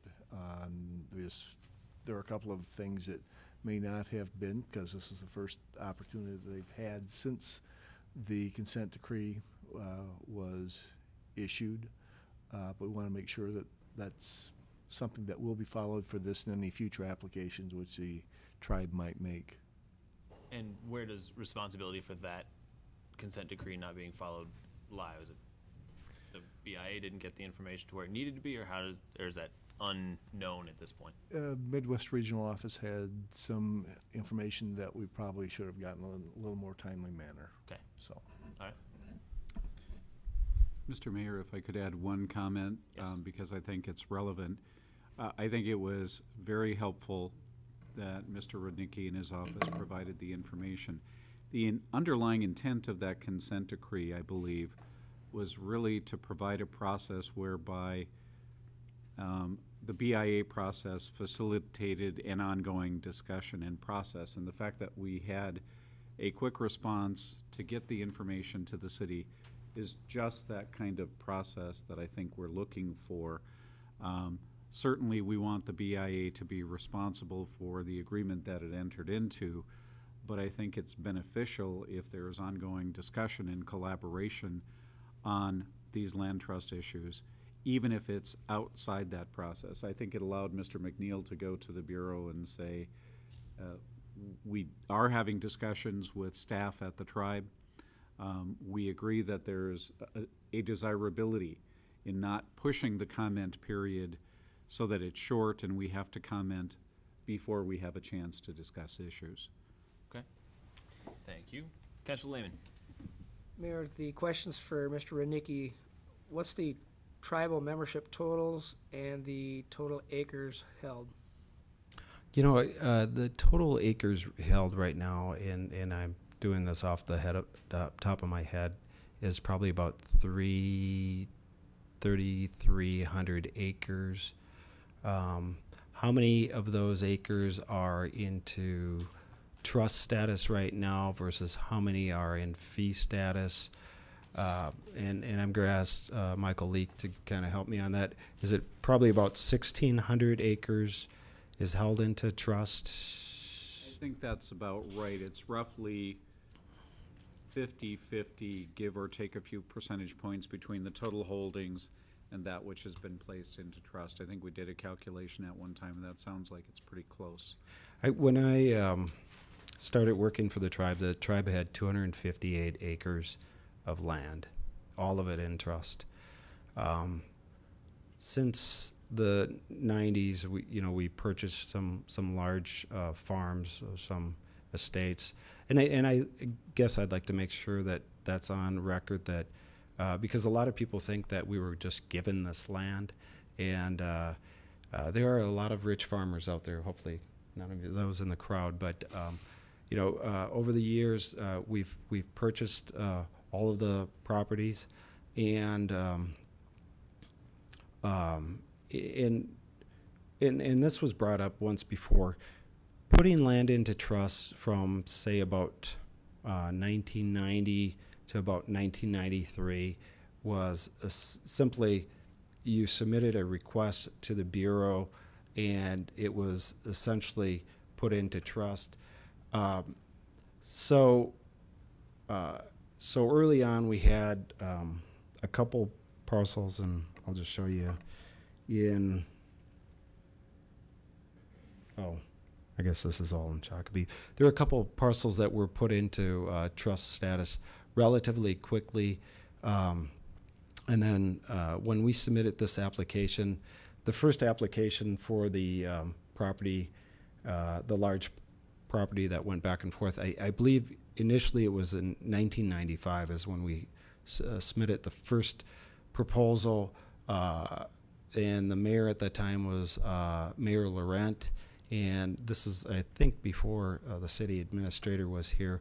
And there was a TRO that was filed on that. So there's some things that were pulled back. Then it was resubmitted in 1997, and then resubmitted again in 1998. So I think that whole process went a little bit longer. Going back to your other question, Councilmember Lehman, the number of tribal members is a couple hundred. I don't have the exact total with me, but if that information is available on on the Bureau of Indian Affairs website, if you want that particular number. Okay. Very good. Other questions from Mr. Rudnicki? All right. Thank you very much. I appreciate your talking with us tonight. All right. Mr. McNeil? Mr. Mayor, what we would like from you as the council's direction in terms of what questions you might want to see asked at the meeting that we are scheduled to have before the comments are due the end of the month. Mr. Leake has outlined some of the issues relating to process, land use, and the information relating to their justification for it going into trust. Are there specific ones that you would like to add to that? Councilor Lehman. Mayor, I'd like to see maybe some kind of a comprehensive plan of some length of their needs and which direction they're going with their needs. What the land use is going to be, and future land uses that they don't currently hold, where they might be located at, and what those uses would be, so that we get a feeling for where infrastructure that we may be building isn't either undersized or oversized, not knowing what the use is. If we put a road in and it's going here and they're going to try to buy this chunk in their future and it's going to be a real heavy use, then we need to know that our road leading up to it is going to have capacity, or we don't want to build one over capacity serving something that has a low use. So it'd be nice to know them things planned out instead of just kind of hot shot made as we go along here. So can I ask you a question about that? Yep. So with your LED light example earlier tonight and conveying what our plans are into the future, how do they do something like that? What does that look like to you without saying we want to buy this land, so then it becomes 20 times the price? Yeah, I mean, how do we use that information moving into the future? Well, I think it would be like our comprehensive plan process or something, their version of our version that they come up with that does the same thing that we accomplished. Okay. Okay. They knew in advance they were going to build a treatment center. They probably knew roughly where they were going to build it and what its capacity would be and who it would serve and how long that would serve their needs as they grow out. So the same thing would be with adjoining areas to lands that abut them and us. Okay? Now, case in point would be the school. We built the school here with the anticipation that we were going to put houses around it to serve that school, and now we have a building that's kind of standalone all by itself, and it's, that school, and I hate to say this, don't take it out of context, would probably serve better in the tribal hands at this point. We've got a standalone. Obviously, our goals weren't realized were theirs. Okay. Don't know. So, you know, do we want to continue down a road where we're going to be placing things for our future and not have any clue if our future is even going to be realized? You know, and obviously they probably don't want to do the same. So we have a planning document. Do they? And if they do, they should share it. Okay. Councilor Whiting. My concerns would be, first of all, with the consent decree. I think we need to make sure that that is followed and communicated back and forth, and that in the future is utilized. And to go a little bit into what Councilman Lehman talked about, process working together for mutual long-term goals and objectives for the property. I think that's a good plan and start to work together in that direction. The environmental part, you know, I've always worked, I've seen some of the work that's been done with the tribe in the Eagle Creek area, and they've always been above and beyond as far as the environmental issues of the Eagle Creek watershed in that area. I think that language needs to be, can't be stricken out. We need to have that impact statement fully looked at as part of their land development. Now, the county looked at some issues with some of the Supreme Court laws with Carcieri and Salazar. I don't believe that that's going to be held up for too long. I think the Carcieri fix will be going through, so I don't think we can stand on that argument to try and force an issue for very long. I mean, right now it's the current law that, and you could argue back and forth when the tribe was recognized or when it was organized in that language, and I don't think we're going to solve that today. That's going to be the Supreme Court or the House and Senate and dealing with that language and things. So I think that'll be fixed eventually, but currently that is what the law is. So I kind of go along with that as far as what the county had looked at until that's decided and the water's cleared up a little bit. Who else is going to push that issue but a city like Shakopee? Okay. Mr. Thompson, are you of the same opinion that the Carcieri is applicable at this point and will be possibly not in the future, or what are your thoughts? Mr. Mayor, members of council, I think it's clear that is the law right now. It's the Supreme Court decision. It's binding on BIA. It's binding on the city. Whether it gets fixed in Congress is anyone's educated guess, but right now it is the law.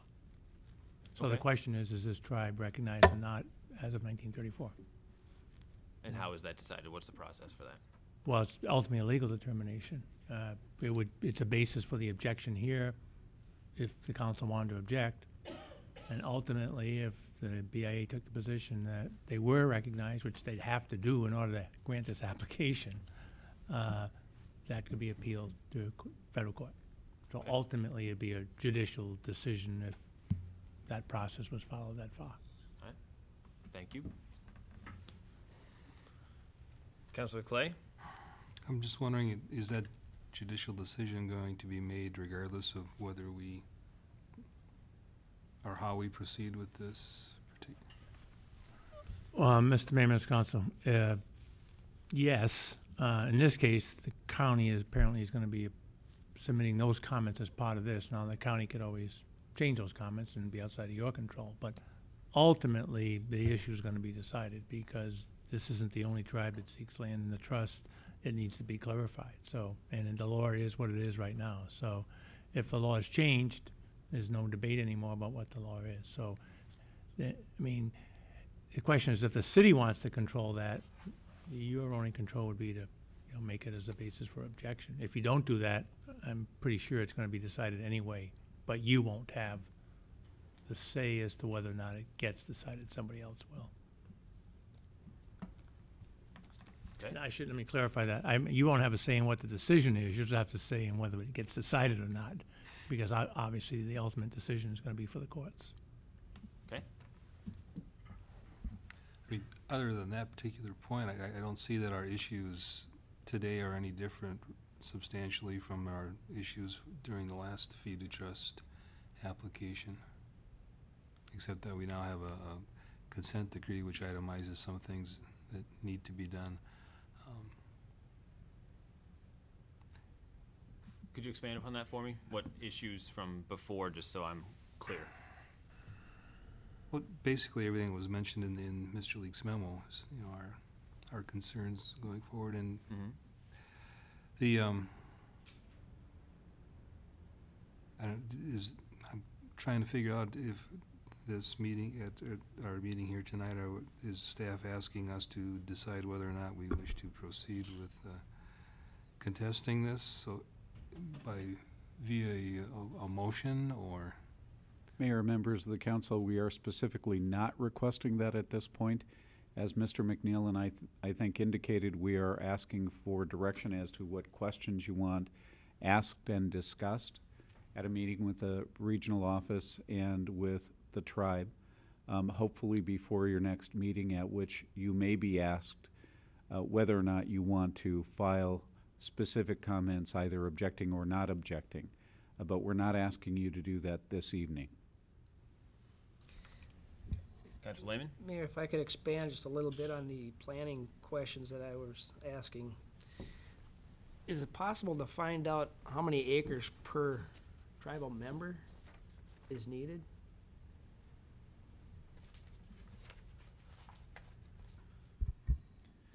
Mr. Mayor and Counselor, by the tribal ordinance, each enrolled member over the age of 18 gets 1 acre, or is that changed now, Bill? Is it 1 acre? Beyond that, for infrastructure, for their communal property, for their business enterprises, I'm not sure that I have an answer. Well, I know I don't have an answer to that, and whether the tribe would be able to provide one as a result of that question, I don't know. If I could expand, Mayor, when we put zoning in place for residential, whether it's R1, R2, there's densities, you know, so many per acre. And then different uses have different requirements for needs and so on and so forth. Some of it is easements, right-of-way, utilities. And I'm wondering if they have some kind of structure like that. So I guess it falls back into my comprehensive long-term planning strategy where, you know they have a sewer treatment center that requires X amount of space and use for the supporting role of that. You know they've got, a bioenergy type thing, and how much land is needed to keep that. You don't always have to add land. If, let's say you had 2 parcels that were large enough to rotate the stock, to always have enough to keep this thing going, then that would be the total need for that. That's kind of where I'm going here. Figuring out the end goal. Correct. Yep. So then you need to look in your crystal ball and figure out how many members are gonna have 200 years from now. Right. Mayor, members of the council, in the application that was ultimately granted, there was an analysis that talked about population growth for the community over 50 years. And again, working from memory, I think it posited that there would be about 500 adult tribal members. I could be wrong. It could have been total tribal members. I'm not sure if that analysis is still current or not in the view of the community, but that's one way of looking at it. The difficulty, I think, however, in simply looking at it that way is that under case law and the 1934 Act, the question to ask is not whether or not there's enough acreage for each individual member of the tribe or community. The question is whether or not the land needs to be taken in trust to make sure that they are that their economic life is both rehabilitated and facilitated, and that they have future self-determination.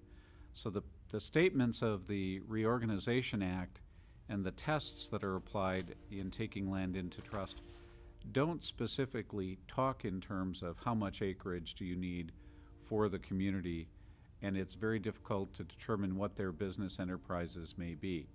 I know that there's one contested application in New York State. It's the Oneida Nation in New York.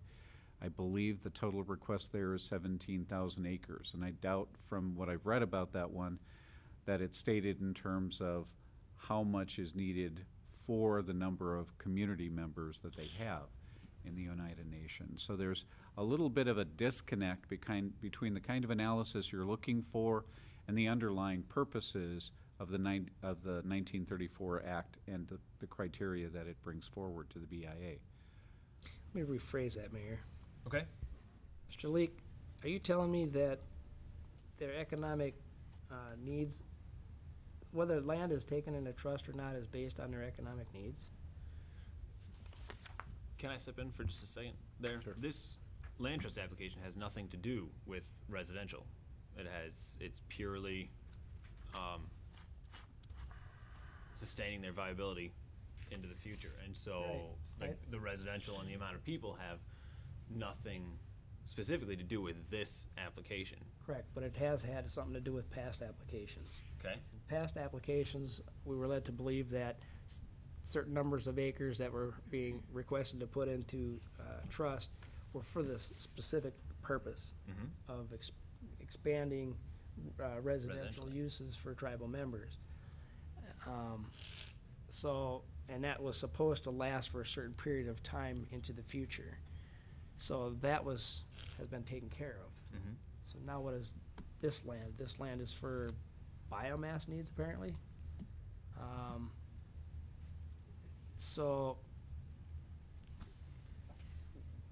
you know, what other needs are gonna come up As it goes. that you know, a lot of other people pay for a lot of these needs. I don't have nothing personal against the Mdewakanton Sioux. I love their history. I love their culture. It's really cool. But there's a lot of things that go in that a lot of other people that get no benefit of that pay for. Yes, they put a lot of money into things too. But there's a lot more money than what they donate that goes into supporting that function from people like you and I and taxpayers all across the country. And specifically to Shakopee. Right, and other areas that have the same issues. Right. So,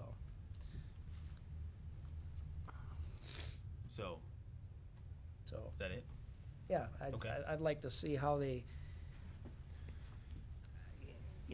I can't see the economic need because they're financially doing pretty well in a recession.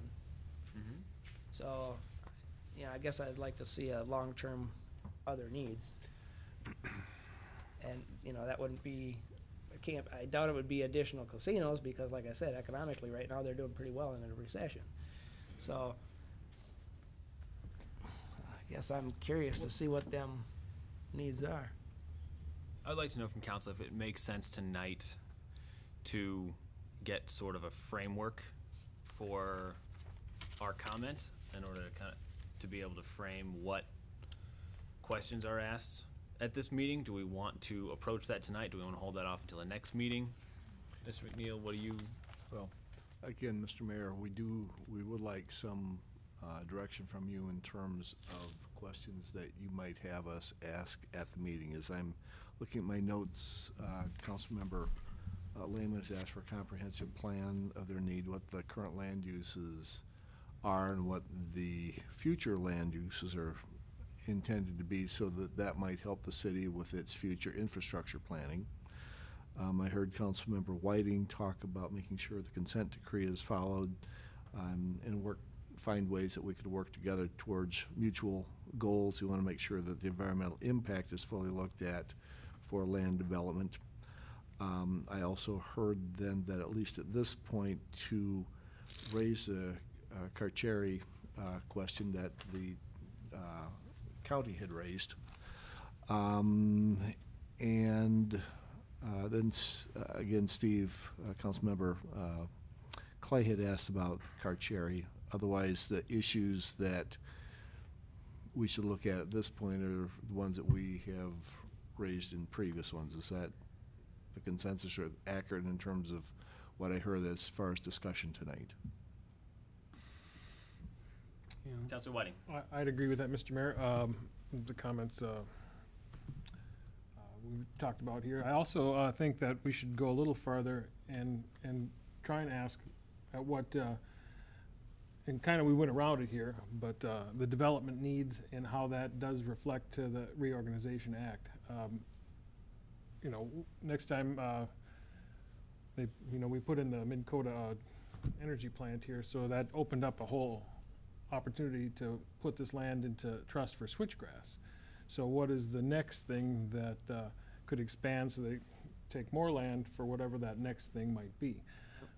So how does this reflect to the Reorganization Act into their viability as a tribe? And relating that back to the act, I think, because the switchgrass, as we mentioned a little bit here, it can be grown on land that's taxes are paid on. It could be bought from other farmers. I believe that, it needs to be part sustainable. But is that energy use that they're selling back to the grid something that we should be taking land off of our tax rolls for? So their energy use is one thing, but selling it back to the grid, at what point does that reflect back on the Reorganization Act? Okay. Counselor Clay? I think ultimately the best we can hope for, no matter how we direct staff, is going to be simply to postpone the fee to trust. I don't know that there's any way in the long term we're going to stop it from happening eventually. The one thing I think we really need to do, rather than just keep arguing and throwing our toys around in the sandbox every time something like this comes up, is to have some meaningful discussions with the tribe about forming a joint commission involving Shakopee, Prior Lake, the county, and the tribe to look at environmental, transportation, and land use planning issues, and actually getting into a formal joint powers agreement to facilitate that and to have that group meet on at least a monthly basis. We would then agree to not trying to fight these battles every time they come up, because maybe we wouldn't need to. And the other part, though, is it's probably the killer of it would be that the tribe would in essence be voluntarily giving up a little bit of its sovereignty.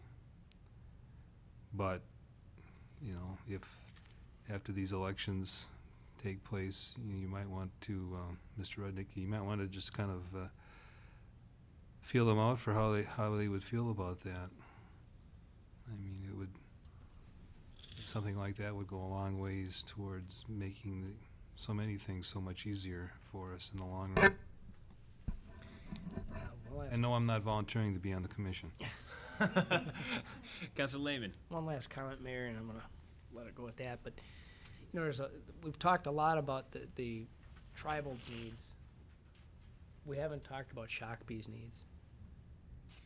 And I think it's important that we start talking about Shakopee's needs in this discussion, because when we built that school, Shakopee had a need to put infrastructure around it to support it, and we didn't do that.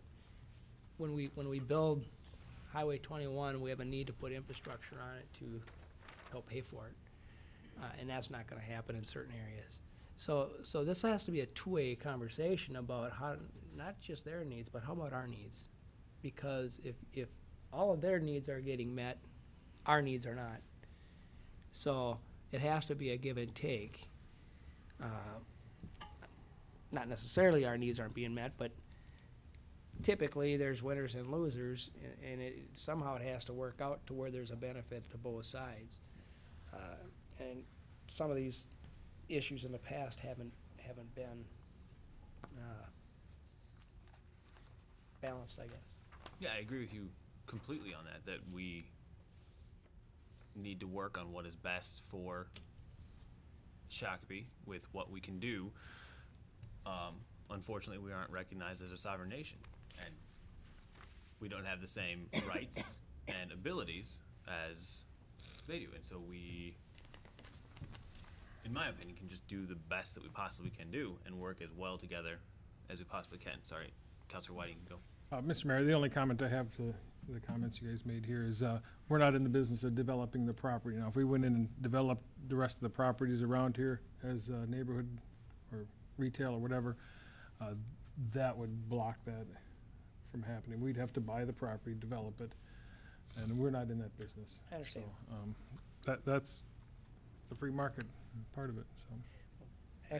Actually, the free market would allow us to have alternative styles of gaming, to be able to have the revenue, to be able to do these things instead of monopolies. So,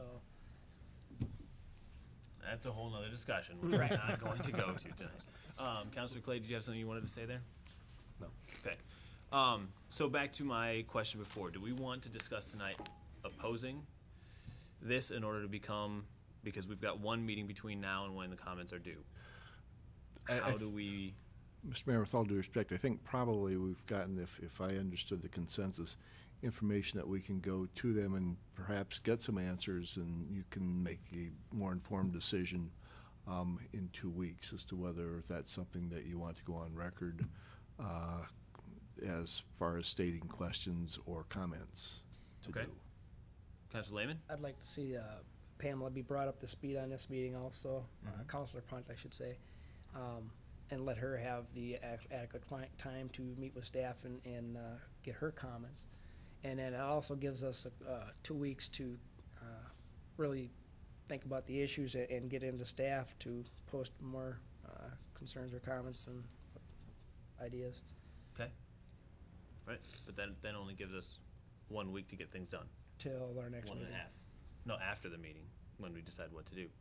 But we have to 2 have weeks. a discussion a decision at the next meeting, correct?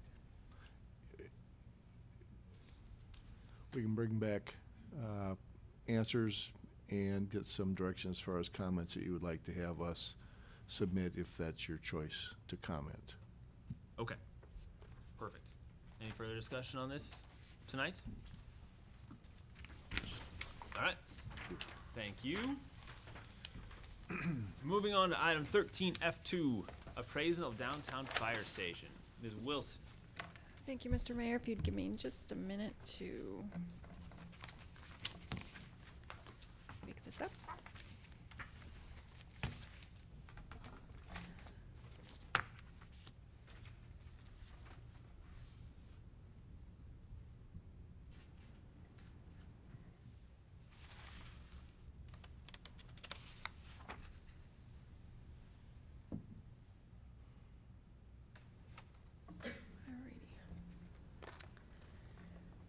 Thank you, Mr. Mayor and council members. This agenda item, as the mayor noted, it has to do with the downtown fire station, currently referred to as Fire Station Number 2. That fire station will be relocating to its new home adjacent to Lions Park in a matter of hopefully a few more weeks, leaving us with a vacant fire station. The parcel in question is located at 334 2nd Avenue West, essentially the corner of 2nd and Scott Street. The building was built in 1955. It originally was both fire station and the public works building for the community. The building is 10,816 square foot. It sits on just over a quarter of an acre parcel, with the building occupying a significant portion of the parcel, almost all of it. Current zoning on the parcel is B1 Highway Business, and at the council's direction, staff recently solicited a professional appraisal of the property, which was received a few weeks ago, and the appraiser has put the value of the property at an estimated $585,000. For folks that may be watching at home, and any of you that haven't been in the station in a while, this is a picture of the station. This is the Scott Street side of the station here, and 2nd Avenue runs across here. It has what the appraisal refers to as the lower bays. That's these bays here, where the vehicles enter and exit off of Scott Street, as well as, off of Second, as well as the upper bays, which are these 3 doors right here, which enter and exit off of Scott Street. Couple other, if I can make the mouse work.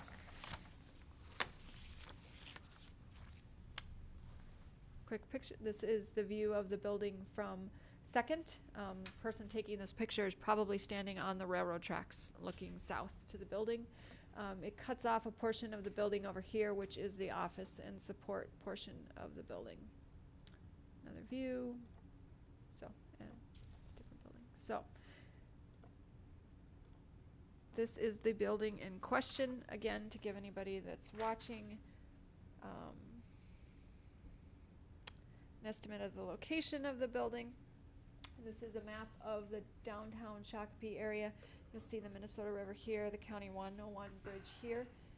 Where we are here at City Hall tonight, the building is just down 2nd Street on the southern side of the street, located right there.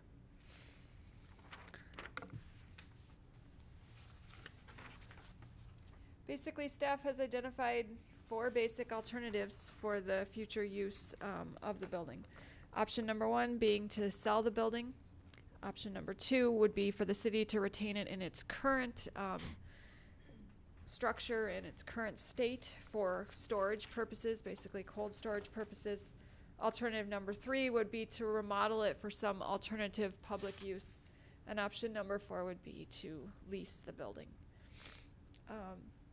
Staff would recommend that the council give consideration and discussion to options number 1 and number 3.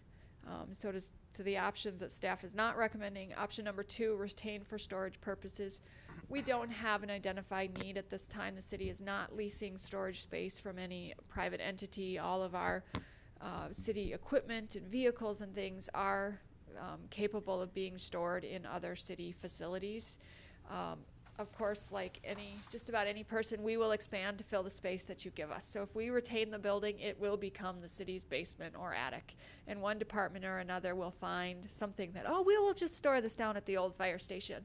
Then when the time comes that we actually want to do it, we will have a significant challenge ahead of us of actually clearing out this building.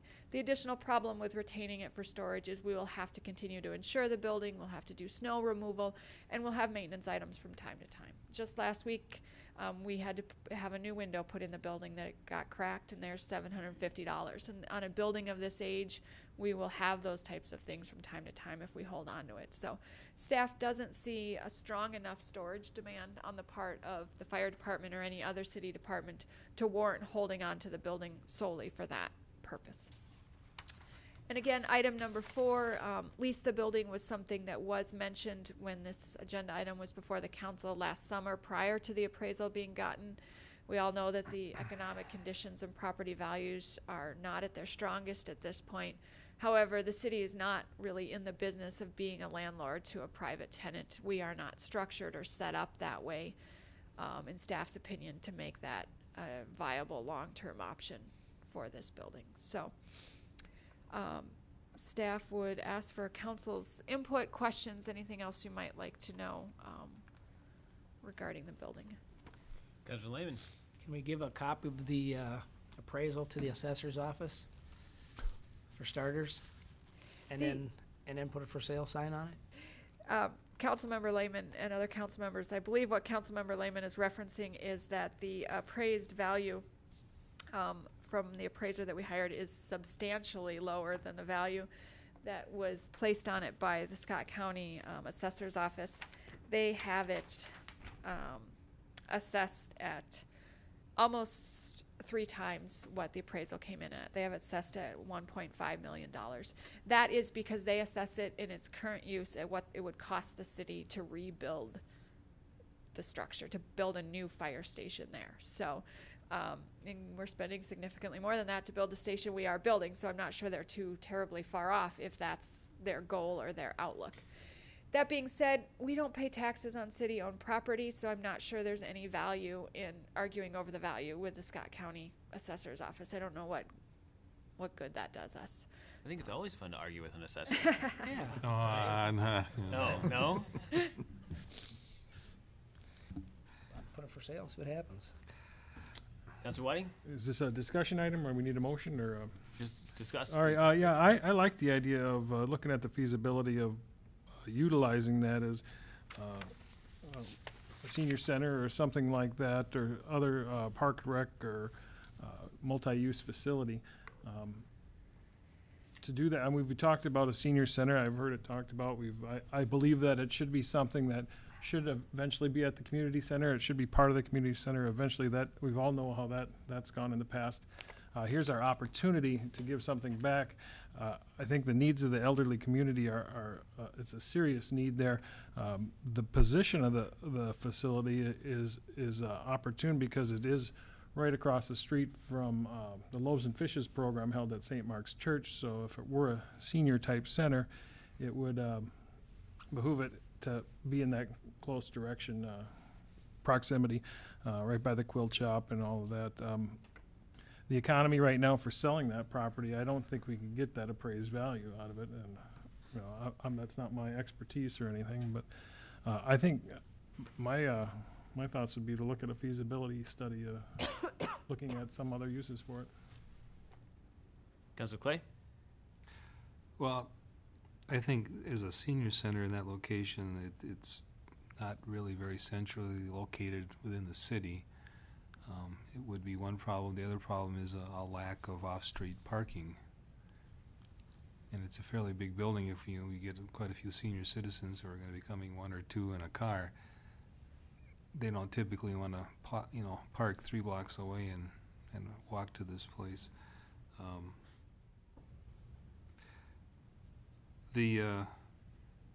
Since Ms. Wilson has proven herself recently to be able to work miracles,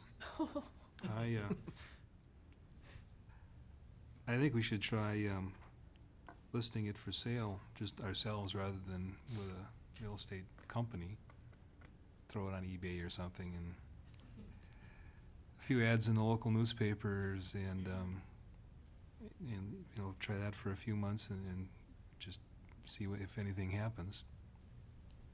Relatively low cost to us to kind of test the waters. If in 6 or 8 months from now that plan doesn't seem to be working, it'll give us time to think more about putting it to other uses or hiring professional real estate people to market it. Can you put buildings on eBay? Seems like you can put almost anything. We'll put a fire truck on there. Mm-hmm. Yeah, we did. What do you think about that option? If the council's direction is that you'd like to explore selling the building, staff would basically see that as direction to go out and research how we would sell it. We would contact some other cities and find out what they have done to dispose of surplus properties. We talk to the city attorney about, what legal options are available to a city when it looks to dispose of a property. But I think, Councilmember Clay is correct. It could be as simple as, creating some large signs for the property once the fire department moves out and listing it for sale and listing, a contact person here at City Hall. We have sold some other city parcels directly without the use of a real estate agent in recent memory. So it is possible to do that. 2 other things that I didn't note in my original comments. The appraiser did note that the most likely alternative uses for the building would be some kind of vehicle service facility because it does have all of these large overhead doors and the ability to drive right into the building, or possibly an office warehouse space. I've put up on the screen the basic floor plan of the building. You can see here what they call the small bays. These are the 3 doors that face Second, and then up here are the 3 doors off of Scott. There is a difference in floor height here, and then these are office support components of the building. One of the major weaknesses that the appraiser did note, as Mr. Clay noted as well, is the lack of off-street parking for the building. Currently, there is no parking because of the fire station aspect of the building. These trucks need to get out of there and get out of there fast.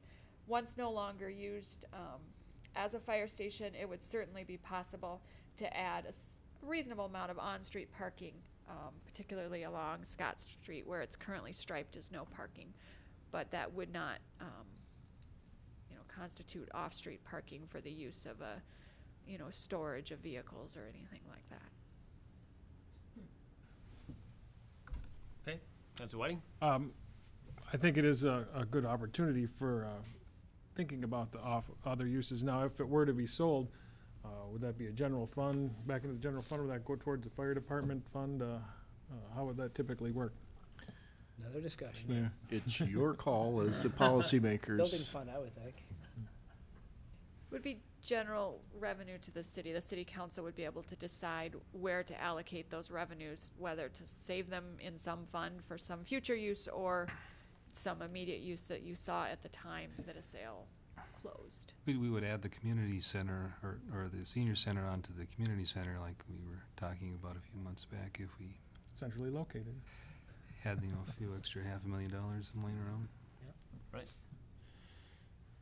Were there any, you had mentioned there were other alternatives for the building. Has anyone come forward with No. any ideas? I have received one phone call from a community group that wanted to know, were we selling the building, would we be willing to lease it?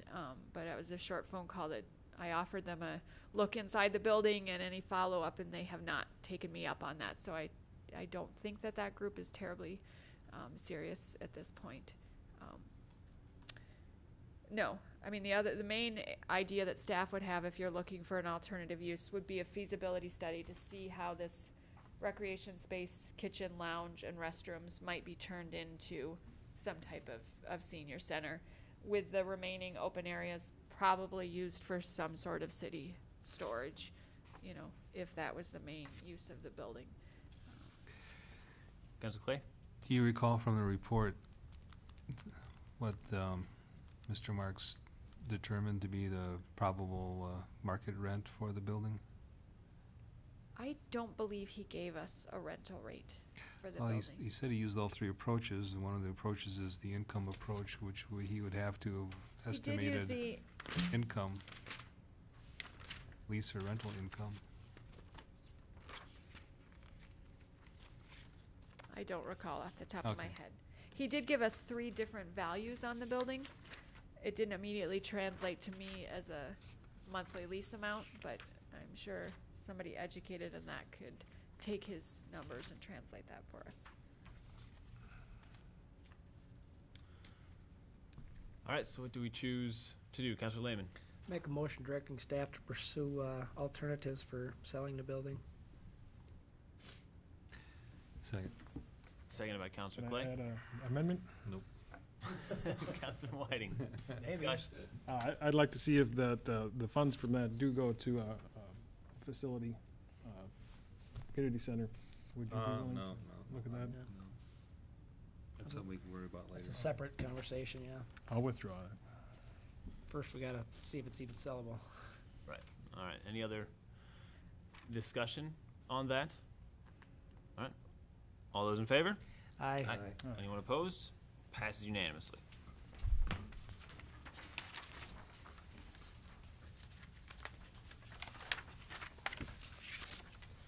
All right.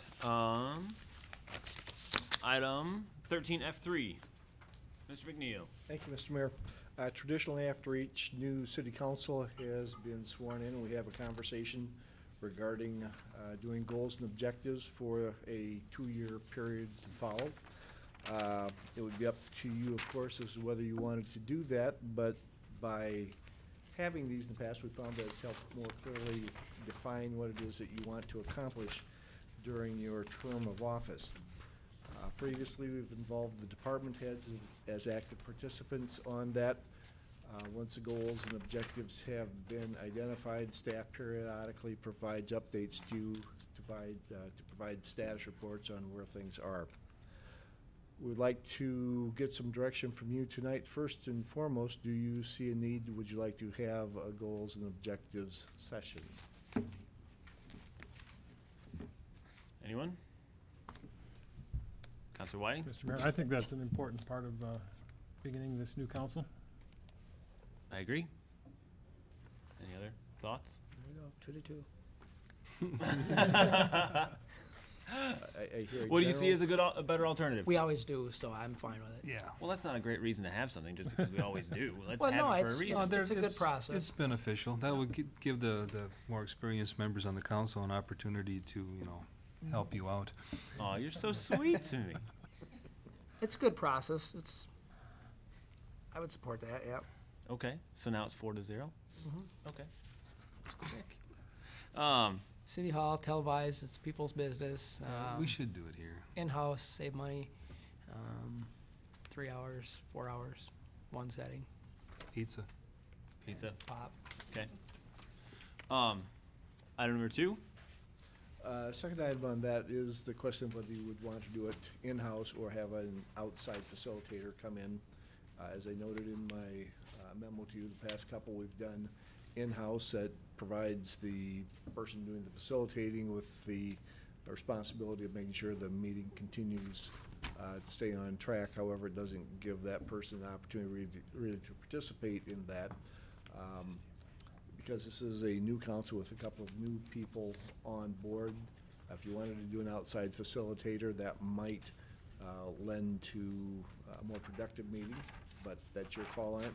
If you do that, I have called a couple of people who are in the business of doing that. Cost would probably be in the $1,000 to $3,000 range, depending, of course, on how long you wanted to have the meeting last. Directions or comments on that?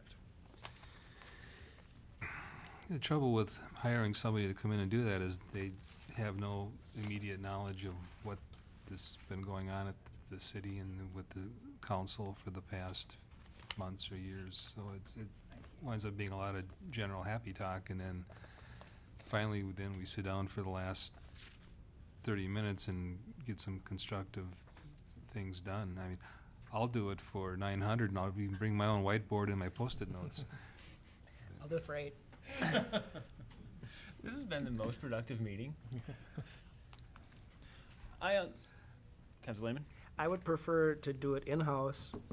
If we find that it's just not working or whatever, we can always go to an outsource. But I would do in-house. I prefer it's televised because I think it's the people's business and they have the right to know what we're doing. And try to get it done in a single evening, if possible, with refreshments, non-alcoholic. So I think we should do it here, but not have it televised. Before you get onto that discussion, okay, do I hear consensus then that you want to do it in-house with staff? There's not Yeah. consensus of that yet. Oh, yeah, there is. No. Oh, yeah. I think that we should have someone come in from the outside. I think we'll have a more productive meeting, be able to have everyone contributing to the meeting, because even if we have an in-house, have you done it in the past, Mark? Who has? I did the last one, and the Park and Rec Director, Mr. Themig, did the one before that. Okay, I think it's important to have all views in there, and as a facilitator, you can't really put your views in there, and I think it's, I feel it would be beneficial to have someone from outside of city staff manage this meeting and come to more conclusive goals, in my opinion. I'd agree with that. I think you need to get somebody outside that just is keeping the meeting flowing, rather than having any kind of input on the meeting. Just my thoughts. All right, so we're back to 2-2. Well, Councilor Lehman? I'll just point out that the city administrator's role is administrative, and he's really not overpowering of any individual department. You know, yeah, you're in charge of all the department heads, but you have department heads representing each department within Shakopee beyond the city administrator and the assistant city administrator. So I think the role could very, very easily be taken care of by one of the two, either the assistant or the administrator, with the other playing the role of administration as part of the process, and still cover all your bases. Okay. So, Yeah, and you don't need someone from outside in order to keep the conversation flowing. I mean, if anything, the problem is getting people to shut up. And along with that, I think it would be helpful to have someone from outside the city to bring in and help vet different ideas that are already happening here right now. And if I think it's an important part of it. And all planning and sessions like these that I've been in, if the president of an association or whatever it is doing the meeting, is leading the meeting, it's always a lot less effective than someone else brought in to handle it. Those have always been a lot more valuable to me and seem to be a lot more productive. So wait for Pamela for the tiebreaker? I'll move the table till next, the 17th meeting, till Pamela's here. I'll second, and motion to table is not discussable. Okay. So we, There's no discussion. okay. There's a motion and a second. Now I'll you're vote on it. discussing it. All those in favor? Aye. Anyone opposed? Point of order.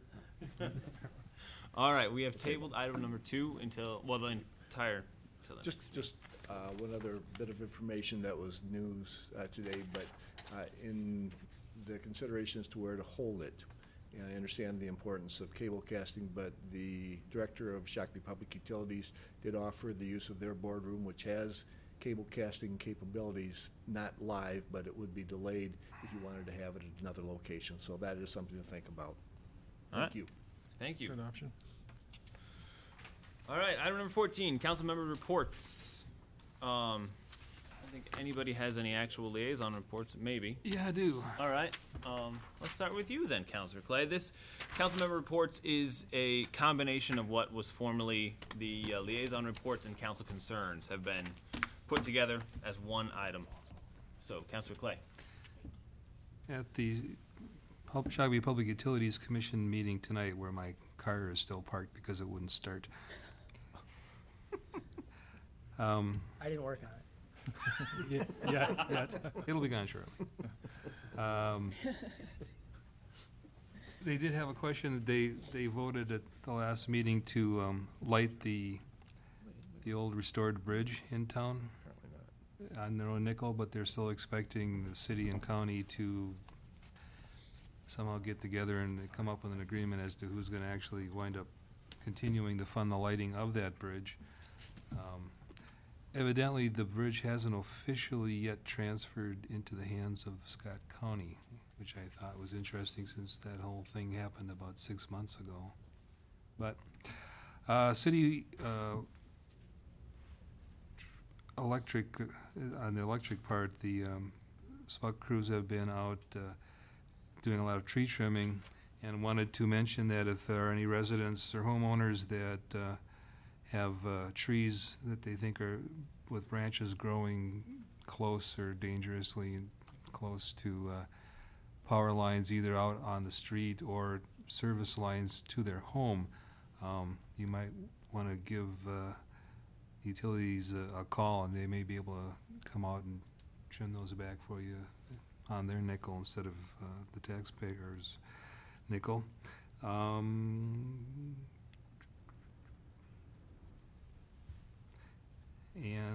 I think that's enough for tonight. All right, Councilor Whiting? I received an invitation to some public discussion on the prison fence. I wondered if any of the other council members were planning on attending, so we don't run into any open meeting issues. All right, Councilor Lehman? Yes, I received that, and I'm going to respond back. I didn't do it yesterday because I figured it was closed for the holiday, but I'll respond back tomorrow. My plan was to go probably to the Thursday night, 12th, I think it was. There's two options, one at 1 o'clock and one at 6 o'clock. Yeah, I'm going to go at the 6:15 one. If I can get to it, it'll be the evening one. Yeah. Or I'll do the day one, and then, I don't know where you are, if you're heading that way, Brad, but, Yep, I will be Mr. there. Mayor. We will post it as an official meeting, just to make certain that we're covered on that. Both for of the them, because you purposes don't of know if we're paying notification. for them. Thank you. Wonderful. Liaison reports? Yeah. We done with that? Yes. Councilor Whiting was done. Councilor Lehman? Let's see, Derby Days, I don't think they sent me when their next meeting is. And Railroad ain't doing anything, safety-wise. I mean, the safety committee's not meeting on it. I don't think I have a report tonight. All right. Thank you. All right, moving these to the end of the meeting helped.